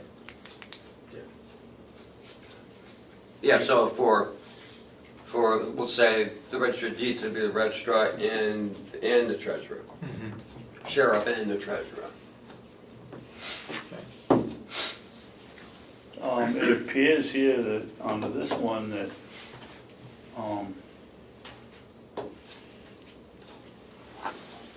the one department in particular, should put their bank accounts under the control of the treasurer. Yep. Is there any way of combining petty cash? Petty cash is always something that could have a problem Yes. on people that handle the petty cash. And we got petty cash, how many different petty cash accounts do we have? Every department? Most every department has one, in one form or another, and what I talked about just a minute ago, the spot audit. Yeah, And what that will entail is that I will go into each of these departments unannounced and say, I want to see your petty cash account. yeah. And I will compare their starting balance, their receipts, and their ending balance. And if there are any discrepancies, I will address them instantly there, so that we don't develop any. Do we have a policy on how much should be in a petty cash? Not yet. No, but there's different, you know, like Will has a smaller one than, say, the nursing home has a bigger one, the jail has a little one. We have one downstairs. But it's established what the balance is supposed to be in it. Oh, yeah. I mean, Yeah, I mean, you know, they all don't have $500 in it. I mean, they're like $50. You know, I think the nursing home was $200. And there's no way of combining them. Well, then you have people The chasing nature up for the money. of a petty cash account is that you need instant response. Right. And if you have to go to another department, that may defeat the purpose of that. The idea is to develop controls over the petty cash so that it's not a problem. But that would develop a control if you had to go to another department. It would develop a control, but it might develop Might slow something things down. that's self-defeating. It defeats the purpose of having petty cash. And the petty cash is for stamps and, Well, it's for Small stuff- items. Yeah, yeah. You know, it's not for mileage or, you know, it's not for, yeah. you know, you want to buy a part or something, you know, that you would either use the credit card or you would have a check request. But the commissioner's point though is, and what you just brought up about the credit card, now with the advent of credit cards, the need for petty cash is somewhat diminished. Correct. You know, so perhaps there could be some centralizations for some of the satellite petty caches that aren't used very often. It might be worth looking at. yeah. You know, Yeah. that you could maybe have wills combined with something else. You know, if you have a few small ones that they don't use a lot, just keep that, combine that with the commissioner's office petty cash, and they would just have to kind of requisition it from the commissioner's office. Might be, I mean, we don't ever use ours. I mean, I've never seen anybody use it since I've been here. you know. I use it sometimes when I have to send a certified letter or Oh, something. certified letter. Yeah. Okay. The rest of the responses are pretty much general responses. As I said in the beginning, nothing that I didn't expect to see here. Just a tightening up of policies and putting procedures in place. I just want to make note on page 6 that we have done the procurement, the fixed asset management, the inventory management. We have done those. We hadn't done them when they were going through the process, but since they finished the audit, we have implemented those policies, which you've all signed off on.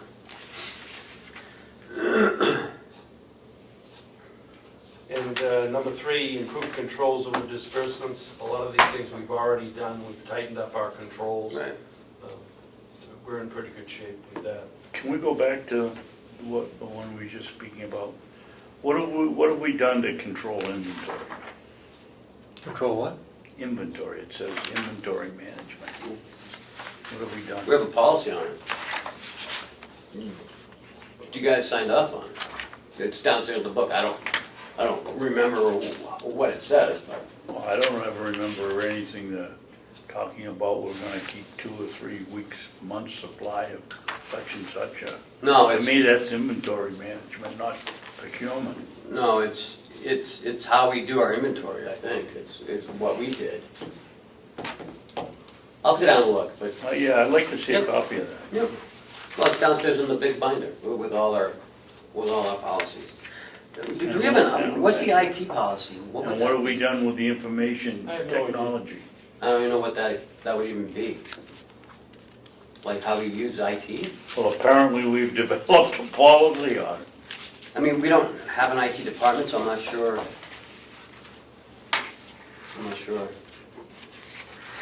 I thought under 3, under vendor disbursements, that department heads always initialed the voucher They for are- approval. They are supposed to. Yeah. And what the But auditors apparently they found- found some that they hadn't been found done. some, because you have to remember, it goes back to Right, January 1, January. 2015. Yeah. They found some that were not up to snuff.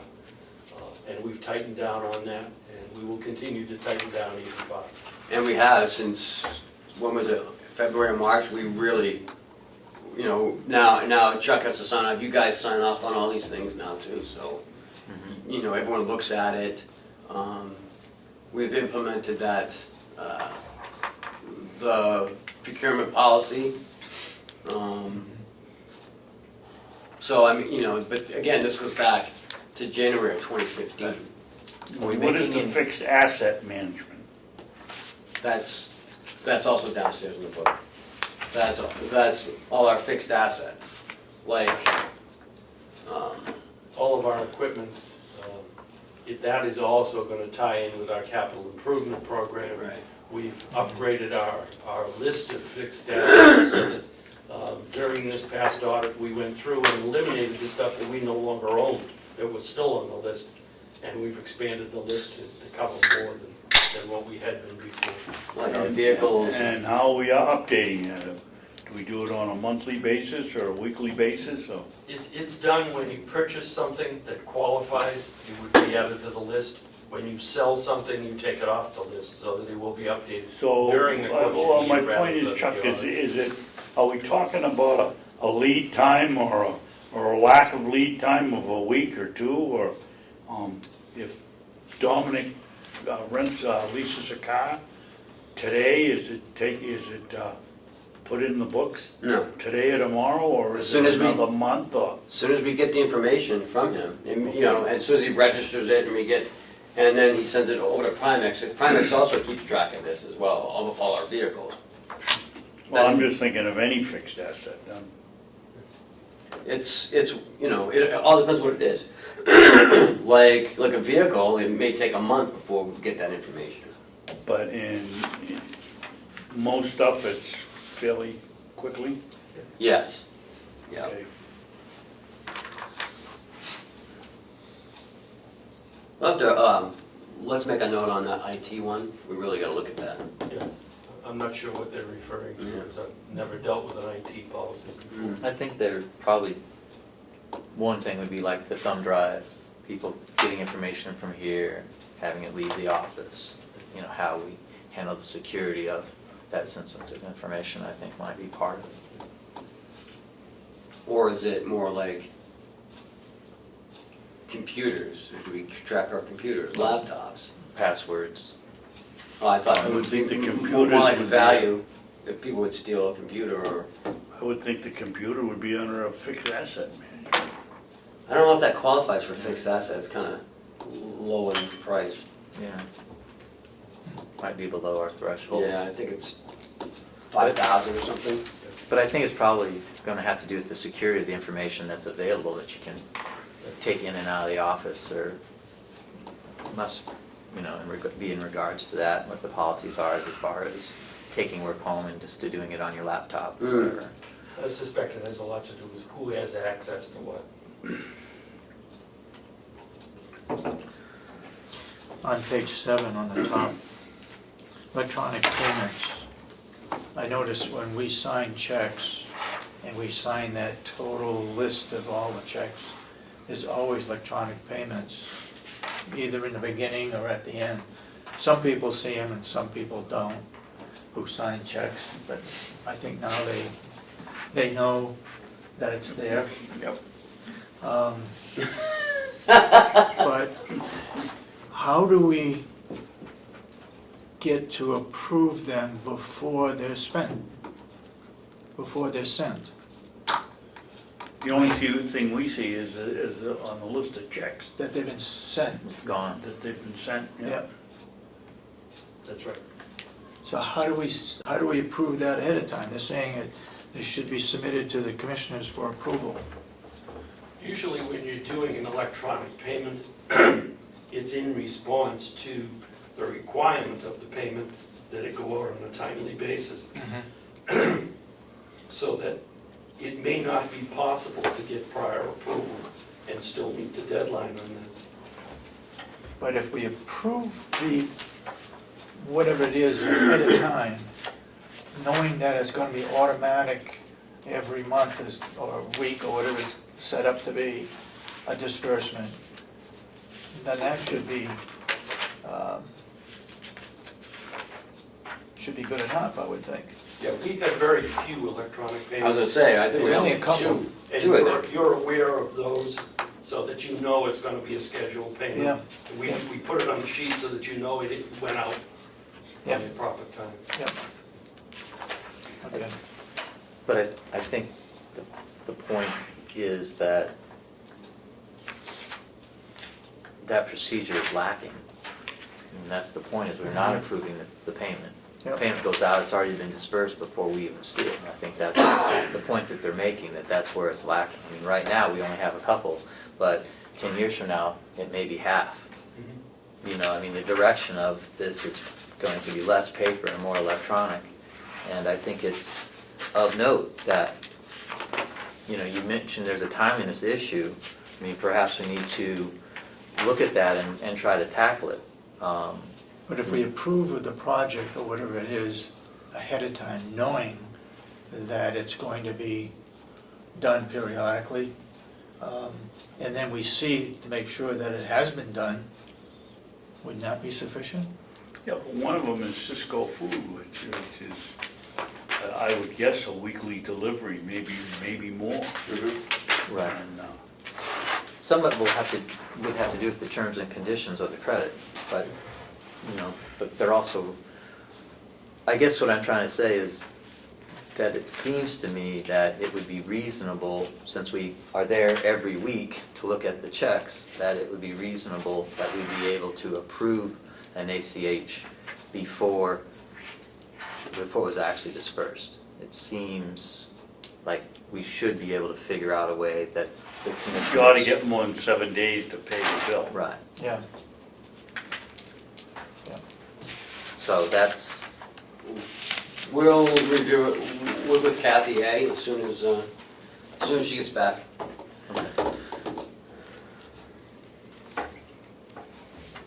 Anything else?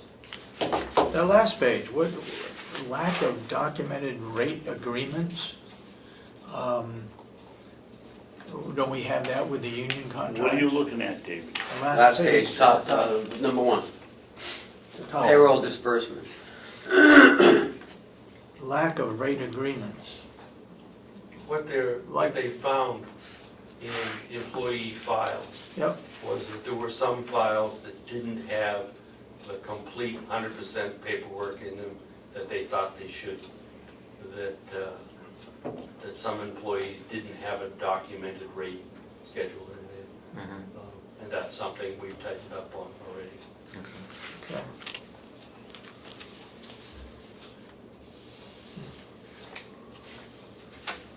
Overall, I would have to say I am ecstatically pleased with the results of this audit. It's an excellent firm to work with. I've worked with them in the past, and you know that. And I am very encouraged with the relationship we have with them. I think it's very positive and a great thing for the county. yes, I think your responses show that it is positive, and I think this is something that we can use as a template of moving forward with, you know, our goals for the year. That we use this as a template. I didn't see anything that I just saw this today, but I didn't see anything that you seem to disagree with, No, you know. I So- was pleased that we got something to work on. Right. You know, I mean, we had, 5 audits done and no findings, and then this is the only one we had findings on. Is it possible maybe we could, you could look at this and report back to us on maybe it's what you feel is the priorities, maybe give us a prioritization of the implementation of the findings? I would have to say they're all priorities, and we're working on all of them. My goal is to next year not have any findings. Wow. What have we done here to check our records to see if people are still employed, or making the rate that they're supposed to make, and who reports it and where does it go? That's one of the projects that I've assigned to Carrie McQuillan. She's done an excellent job of going through the database, updating it, Yep. eliminating people that are no longer with the county, deactivating them, and checking them to make sure that everything is fine with their files. It's gonna take us a while to complete that project because there's a lot of work to do, but that's coming along very nicely. So we've got somebody that's not working here. Hopefully they're not getting paid, not accruing any vacation time. What is the process? Who does she go to see if this person is still employed here? And who reports back to her that no, they're gone? There should be there should be the other way around. It should be that when an employee leaves, Somebody sends something over here. yeah, the department head or whatever sends it over here saying, hey, So and This so person is gone. is done. We have that form already in place. There is a termination change form.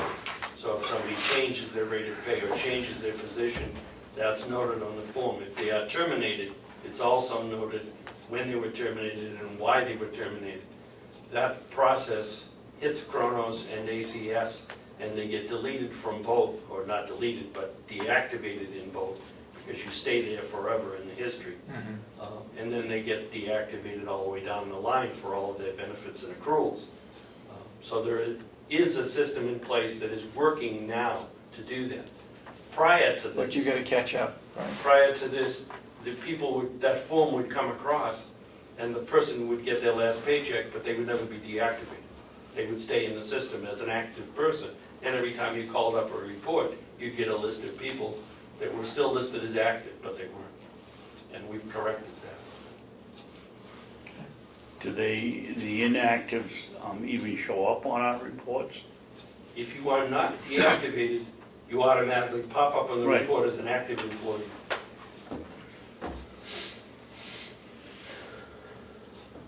So what are the effects of that?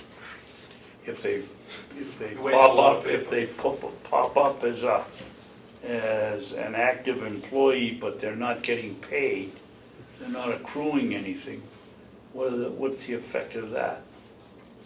We're not paying If you don't check retirement them, on them. if you don't check as that they're inactive, aren't they accruing? Well, if they're not actually recording hours worked. Oh, then they won't accrue. accrue. But they're still active in the system, and if you were to run a report on your liability for accrued time, their time would still be listed in there as part of that accrual and that liability. So you want to deactivate them so they stop appearing on. Because for instance, when you do your audit, you have to report to the auditors on your accrued liability on vacation time and sick time. And if you've got active people still in there, it's going to inflate that number. But Chuck, something doesn't make sense. If they're not here, but they're still showing as an active employee, like you just said, they're not getting paid, how can they be accruing time if they're inactive and not here? They're not accruing, they're not increasing their accruals, but their accrued amount stays there. What But they had in the system's there. Haven't we, what happens when they leave? Don't we pay them their accrued time, and isn't that erased? Precisely, and that's what he's trying to say, unless you eliminate it, it's still there. Yeah, some people are, You deactivate it. some people leave on the basis where they are entitled to some accrued time, and it gets paid out to them. But they don't get all of it. Yeah, they don't get all of it, or some people who are terminated because they've only been here 3 months, they've accrued some time, they don't qualify for payout, but the amount stays there. It until stays, you okay, deactivate. I understand.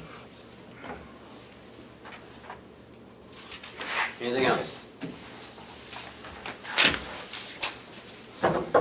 We started working on 2017 budget yet? Yes. Yes. I handed out the blanks 2 weeks ago. Okay. Sent out digital spreadsheets on salary and payroll for response from the departments on existing positions, new positions, if they want to go down that road, or positions they want to eliminate. We'll have that back shortly. One that we have overlooked the last couple of years is it a temporary employment at the nursing home? It has to do with the nursing home. We Per haven't diem? changed any of their wage scales because it doesn't fit.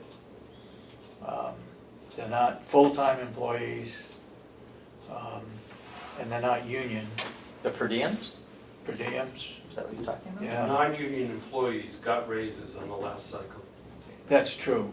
But not per diems, they didn't get anything. Yeah, they got the dollar. The per diems did too? Yeah, some of the per diems got.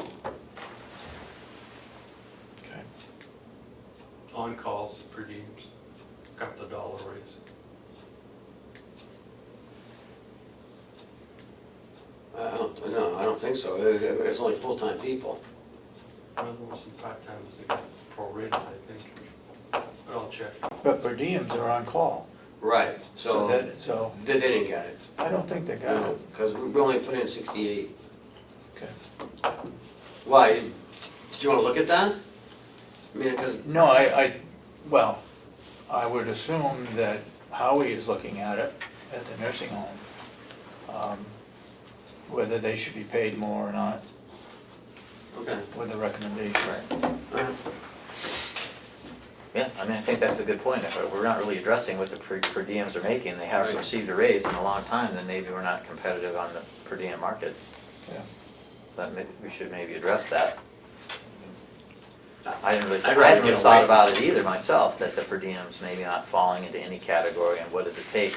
All right. What is the process upon which we decide that we're gonna change their rate, their hourly rate? Director of the nursing home always in the past has brought that up. Brought it to us, Yeah. brought it to the commission, Brought it- brought it to the board. The per diems pay?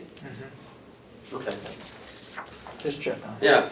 Yeah, I'll talk to him about it. So that's that. Chuck, I'll need you for non-public at some point. And I suggest we do it while he's here. Okay. You want to break and go to non-public and then come back? We gotta do, Final audit, no smoking, we did that? Yeah, we did that. All I got is my administrative updates. I got the yellow folder. oh yeah, okay. Then you've got your updates. So if you want to break and then No. we'll come back and finish. I wasn't thinking. Okay. So you can either hang around or you can come back in 15 minutes. Yellow folder. Won't be that entertaining. Got plenty of work to do downstairs. Yeah. I don't know, you never know what could happen That's next. non-public. We've got two non-public signatures. Maybe we'll do that in non-public. So the yellow folder is done. The non-publics are from last March, or are they recent ones? They're the recent ones. I totally forgot about this being the first. Because I have vacation and all. Can you do it next week, sir? We could do the non-public minutes. If you want to. As long Sometimes we as, do them, sometimes we don't do them. as long as we don't Well, let's discuss what's in let's it. just see what's in them and. Well, it was last week's. I think one you can release. That one, you can release that one, I think. That one, It's already public information. that can be released, approved and released. This one, I think we hold off until after the Oh, yeah, for sure, annual meeting. yeah, I mean, that's, Oh, yeah. seems to be, No, I have trash, no litter. I can throw it out. Oh yeah, that's a no-brainer.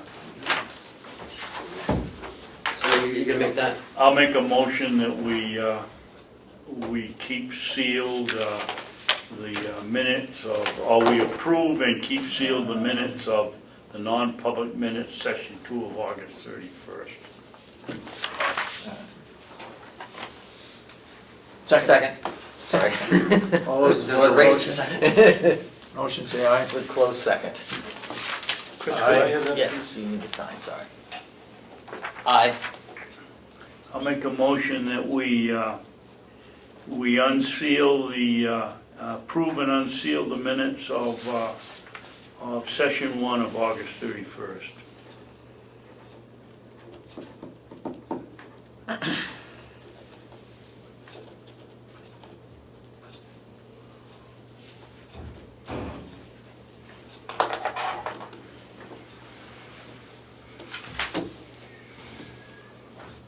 I'll second it. All those in support of approving and releasing non-public minutes for session 1, August 31st, 2016, say aye. Aye. Aye, so voted.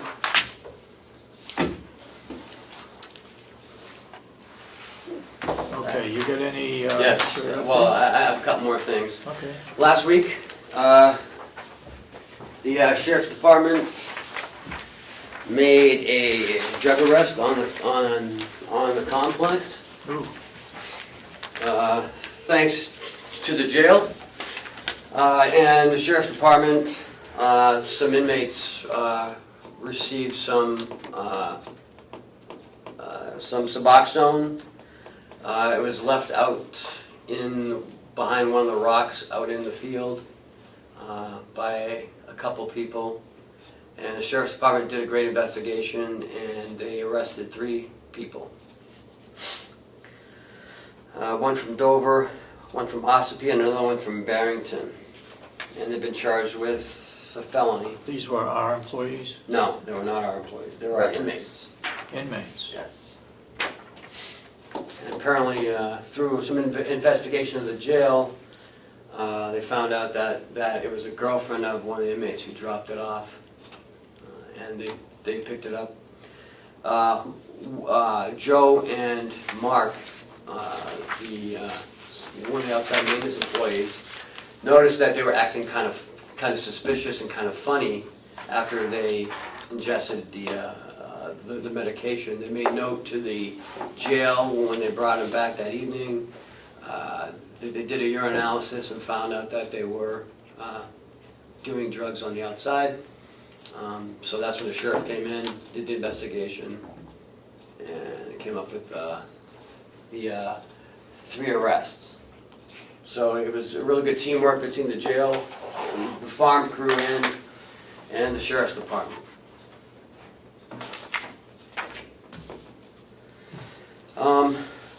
They just went to WMUR. Yes. I met with Len and Darlene yesterday, and I need Yeah. to correct a bunch of things that Len said last week. Yes. Because some of the things he was saying that didn't make a lot of sense, so I met with him yesterday, and it was incorrect, the $400 or $500 for the bond. It's $4,000 to $5,000 as we suspected. They still need the $3,000 for the application fee, so the $8,000 came, and that's where the $8,000 came from. Okay.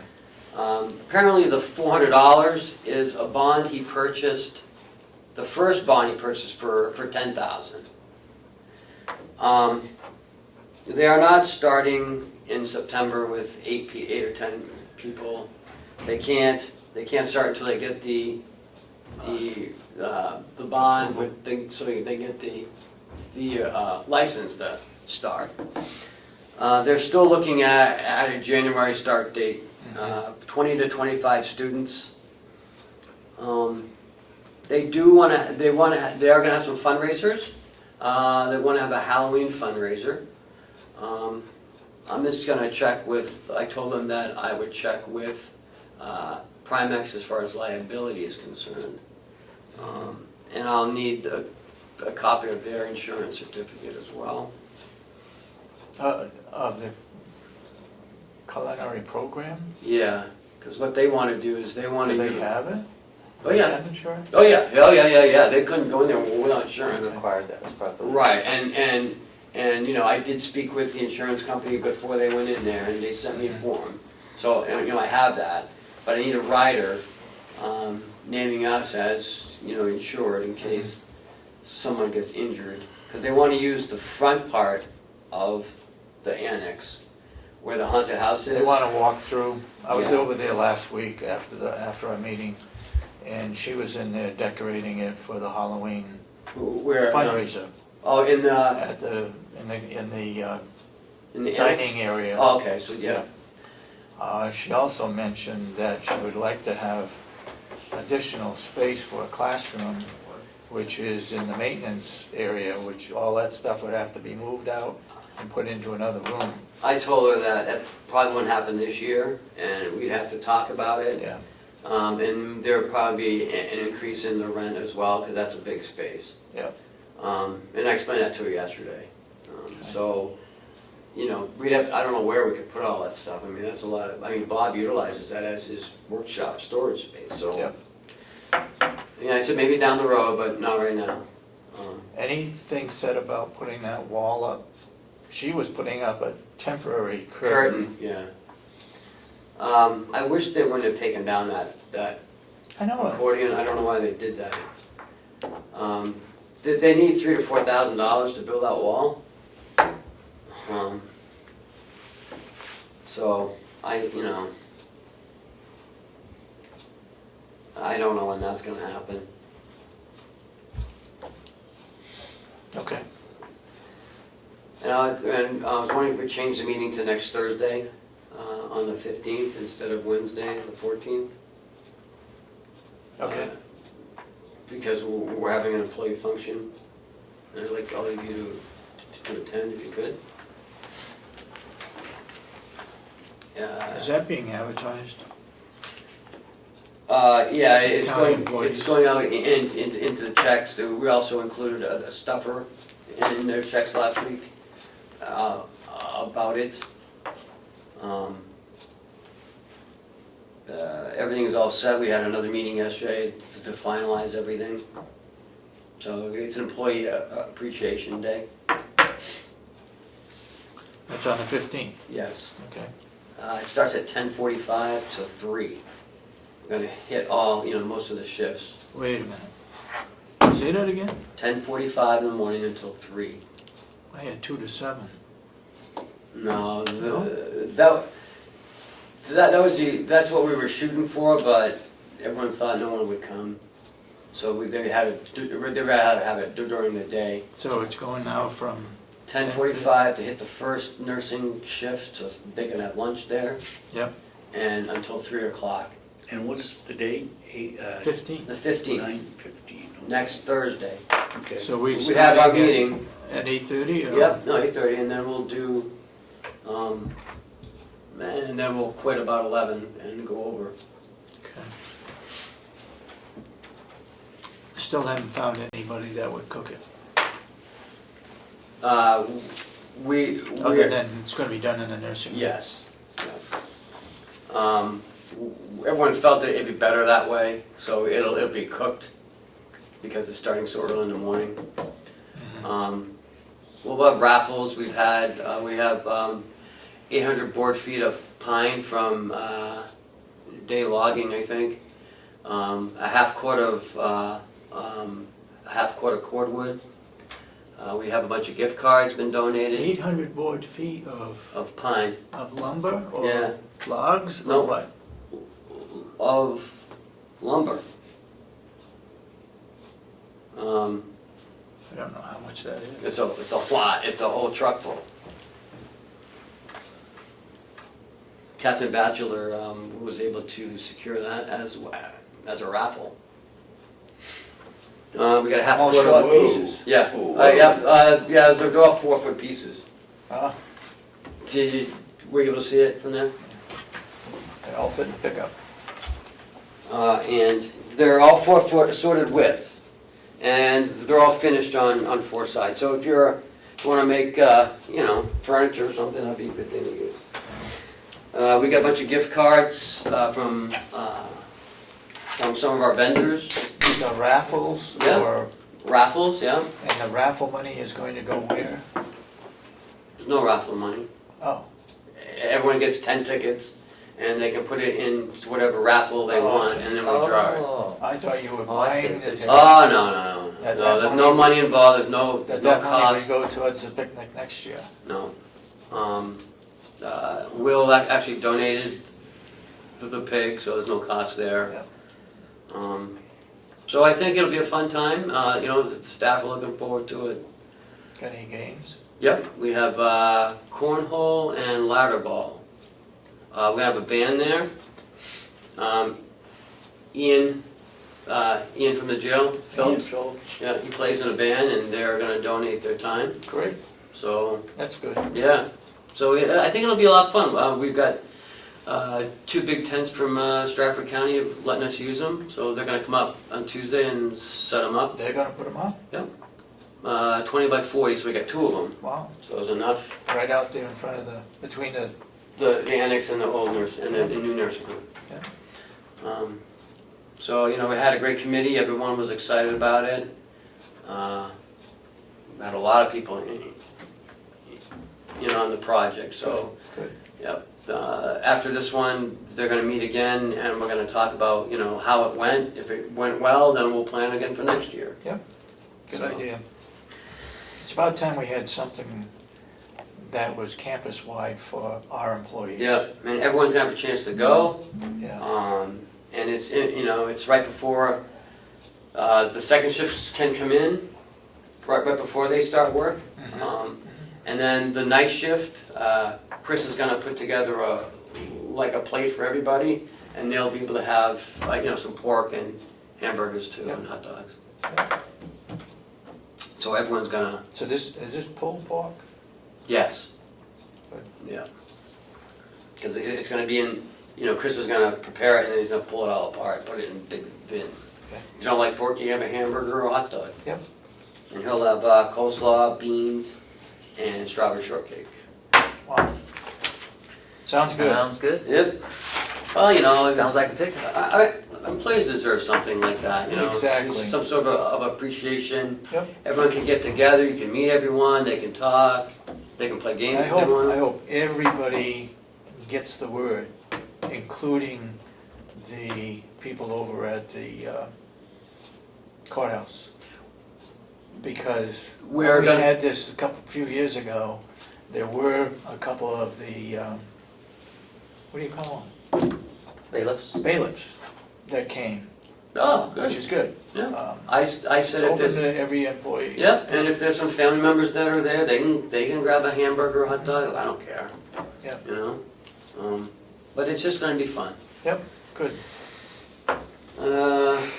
And Friday is the Hampshire Association of Counties meeting, the executive committee meeting.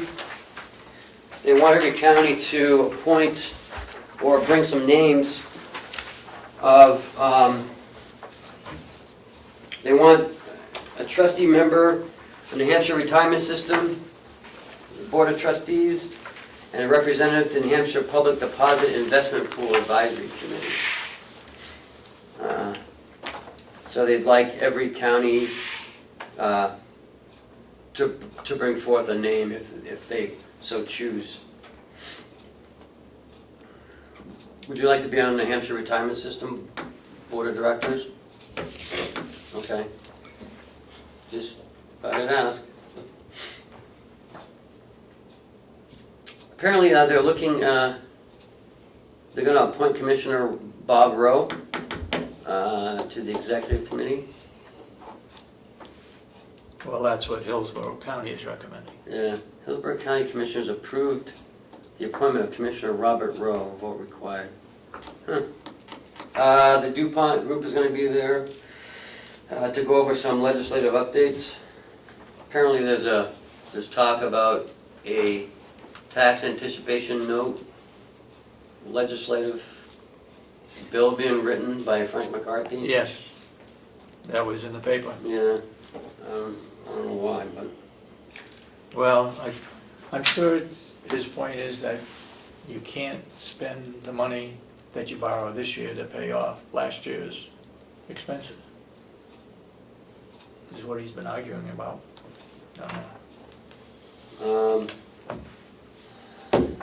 And they'll be talking about the 115 waiver. What is that it's a Senate bill, 553, what is that one? I don't know. But I'll find out on Friday though. And do we still have human service directors? Only Hillsborough does. And I think maybe one other county, maybe Grafton does too. But there's only, I know there's only one in the state. Yeah. Yeah. So, you going? I will You be gonna go? okay. Are you riding down with us? Are you going? Yeah.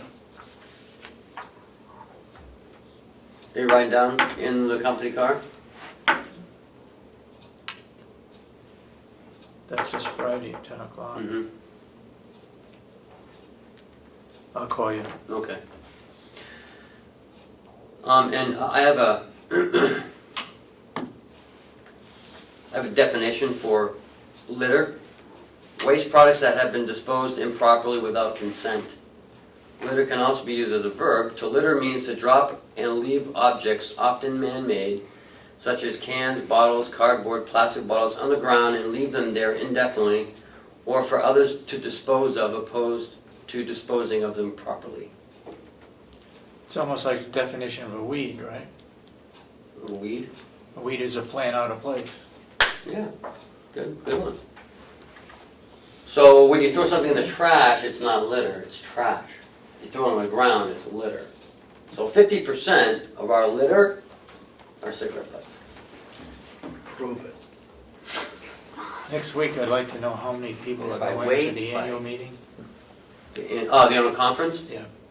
I know You have there- that all signed up. there are more going to the awards banquet than there are to the convention. Okay.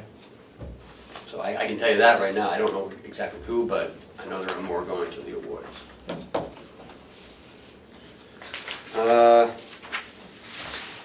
That's all I have. So we're changing to next Thursday at the 15th at 8:30.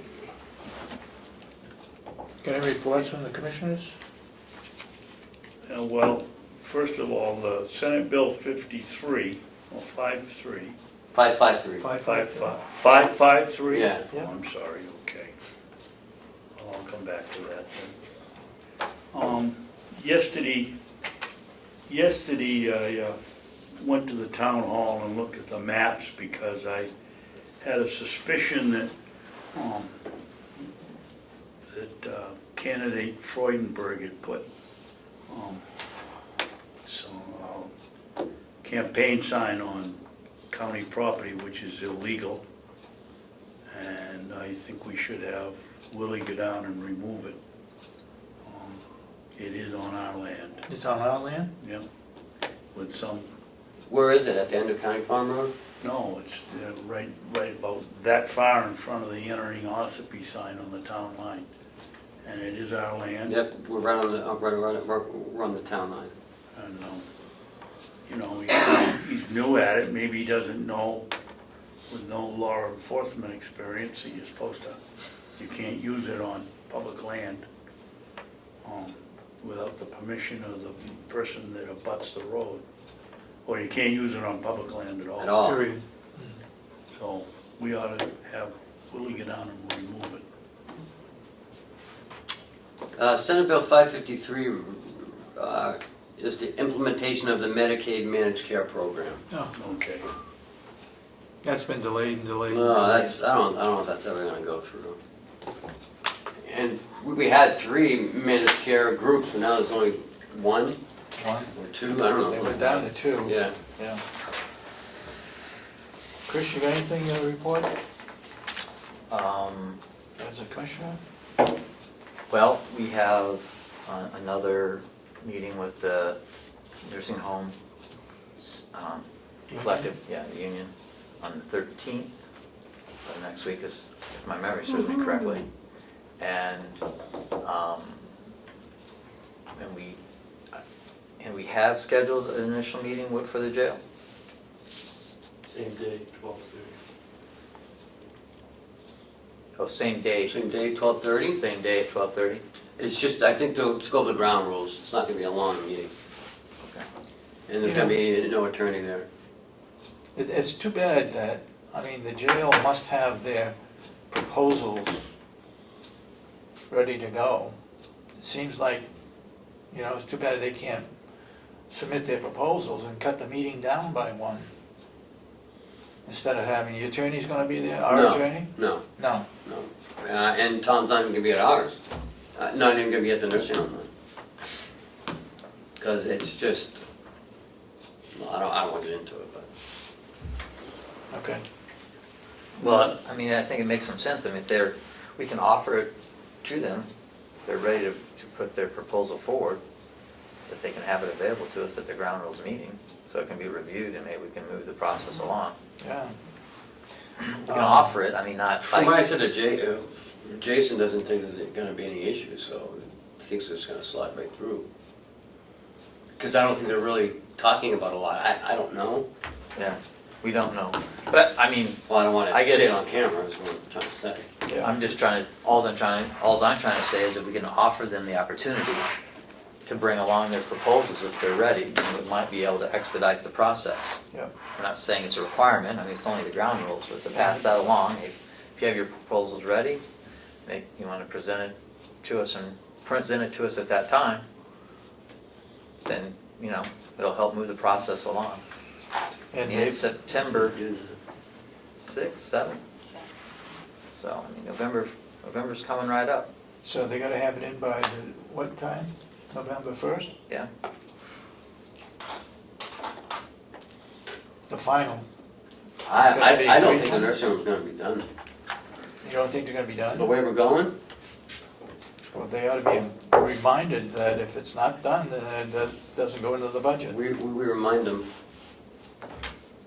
Okay. Well, you know, quite frankly, I think the message we sent to them, if it's not that it's not going to the budget, it's not going to happen Yeah. until the next budget cycle. I think that's the message we delivered, was it needed to be done. Or, Make sure it's clear. you know, well, that was kind of a mixed signal right there. It's not going into the budget, it's a little different than you're not Yeah. getting a new agreement. Right. Right. Which I think is the message we are sending to them, is that correct? You're there as much as I am. Well, I mean, isn't that the message Yeah. of the commissioners? That And- we expect to have a signed agreement by the 1st, or we're just not gonna negotiate until the next. And Tom told them, it needs to be done by November. Okay. If you don't have it, Well, they're gonna think that, well, we still got until the delegation finalizes the budget, like they've we're done not in doing a the supplemental past. budget. We're not doing No, that. I'm not talking about supplemental, I'm We're talking the about regular budget. Yeah, I know about It the regular budget. doesn't- If It they- doesn't, Yeah. approved on 1st of April, they'll come in on March and say, hey, this is what we want, approve it or not approve it. And I tend to agree, if they don't have it ready by the 1st of November, they wait until next year, they lose a whole year or two. Okay, you got anything? yeah, the other thing is, and Steve brought it up today, where are we with the Learning Center group on the farm? It seems to me they met, the last time they met was at the Remick Museum, probably 2 months ago. Yeah, Have they done anything? We keep hearing about what a great idea it is, but I don't see them doing anything. I have not heard anything. Okay. Do you know? Okay, thank you. When is the delegation meeting next, do you know? I don't know. Don't know yet. Okay, As far as I know, it's October. But we'll see. Isn't it October 25th? It's October something, 22nd, I think. I can't remember the date but it was sometime in October, was originally scheduled for something. 22nd or 20th? I don't even, 24th. United Nations Day. Because I wanted to do it on the 31st, but that was Halloween, so. She said no. So it is on the 24th? That's what we scheduled back in July. Did we schedule it, or did Representative Umber schedule it? she scheduled it right here at the meeting, at the last delegation. So as far as we know, it's that day, Mhm. 24th, okay. I don't have anything else. How's our budget? My budget's good. It's good. It's good, meaning that We, you know. we're under budget. Yeah, I mean, some, you know, because Bob's at the nursing home, he's having a hard time hiring, you know, people at, you know, at that salary. He may come talk to you guys about maybe trying to boost it up a little bit. Come to us next week with a recommendation. Okay. But we haven't been able to get anybody to, Is that a night shift deal? yeah, it's a second shift. We had somebody, but then he quit. We had a couple interested, but salary wasn't good enough, so. What is the salary? I think it's $12.50 to start. $12.50 an hour? I think that the commissioners wanted to see a monthly budget review. I think we were talking about that, you know, so. Monthly budget review, Like, what expenditures every month? yeah, Yeah, I can do that next month, you know, next week. I think that's what we were interested in doing. We spoke with Howie last week about Yes, we did. putting one together with the accounts receivable, so, you know, that we would see, you know, it kind of got bantered around, but I think we talked about like by the third week of the following month, we'd see up to, Is? I think for the whole county? for the county, Okay. you know, like, Yeah, like the August 31, by the third week in September, we'd see where we were at through that, so we can see those. It's something as that they might be progress. done starting in September. I don't know if we have to see it at the beginning of the year. I mean, That may not be true, but at but this, towards the end things of the become year, we need to see yeah. what's going on. becomes more critical, Yeah. particularly now. But I look at it every day, so if there was something, I would definitely let you guys know. Okay, are we all done with the regular Yep. meeting? You want to go into non-public, Yes, sir. Commissioner? I'll make a motion that we go into non-public session. Session 1, 91A3, parentheses E. Section 2, 91A32, parentheses B. Section 3, 91A3, paragraph 2, parentheses C. Section 4 and 5, 91A3, paragraph 2, parentheses A. A, B, C, and E, okay. Is there a second? second, Roll call? Commissioner Ahlgren, yes. Commissioner Sorensen. Yes. Commissioner Babson. Yes. You're gonna take input. Oh. I'll open it up for public input, if anybody's got anything. Mr. Brown, go ahead. Excuse me. I looked online yesterday and this meeting wasn't posted yesterday morning. Because of the holiday on Monday, probably. Bobby? Holiday on Monday. Because of the holiday on Monday? Posted downstairs on the sheet that the commissioners Oh, will be it meeting was posted every yesterday, Wednesday. wasn't it? Yeah, it was At posted 8:30. yesterday morning. But you have to have two. Yeah, on the website, and It wasn't on the website yesterday morning. What time? I checked around 10:30 and it wasn't there. What time, when did you put it on? so. In the morning,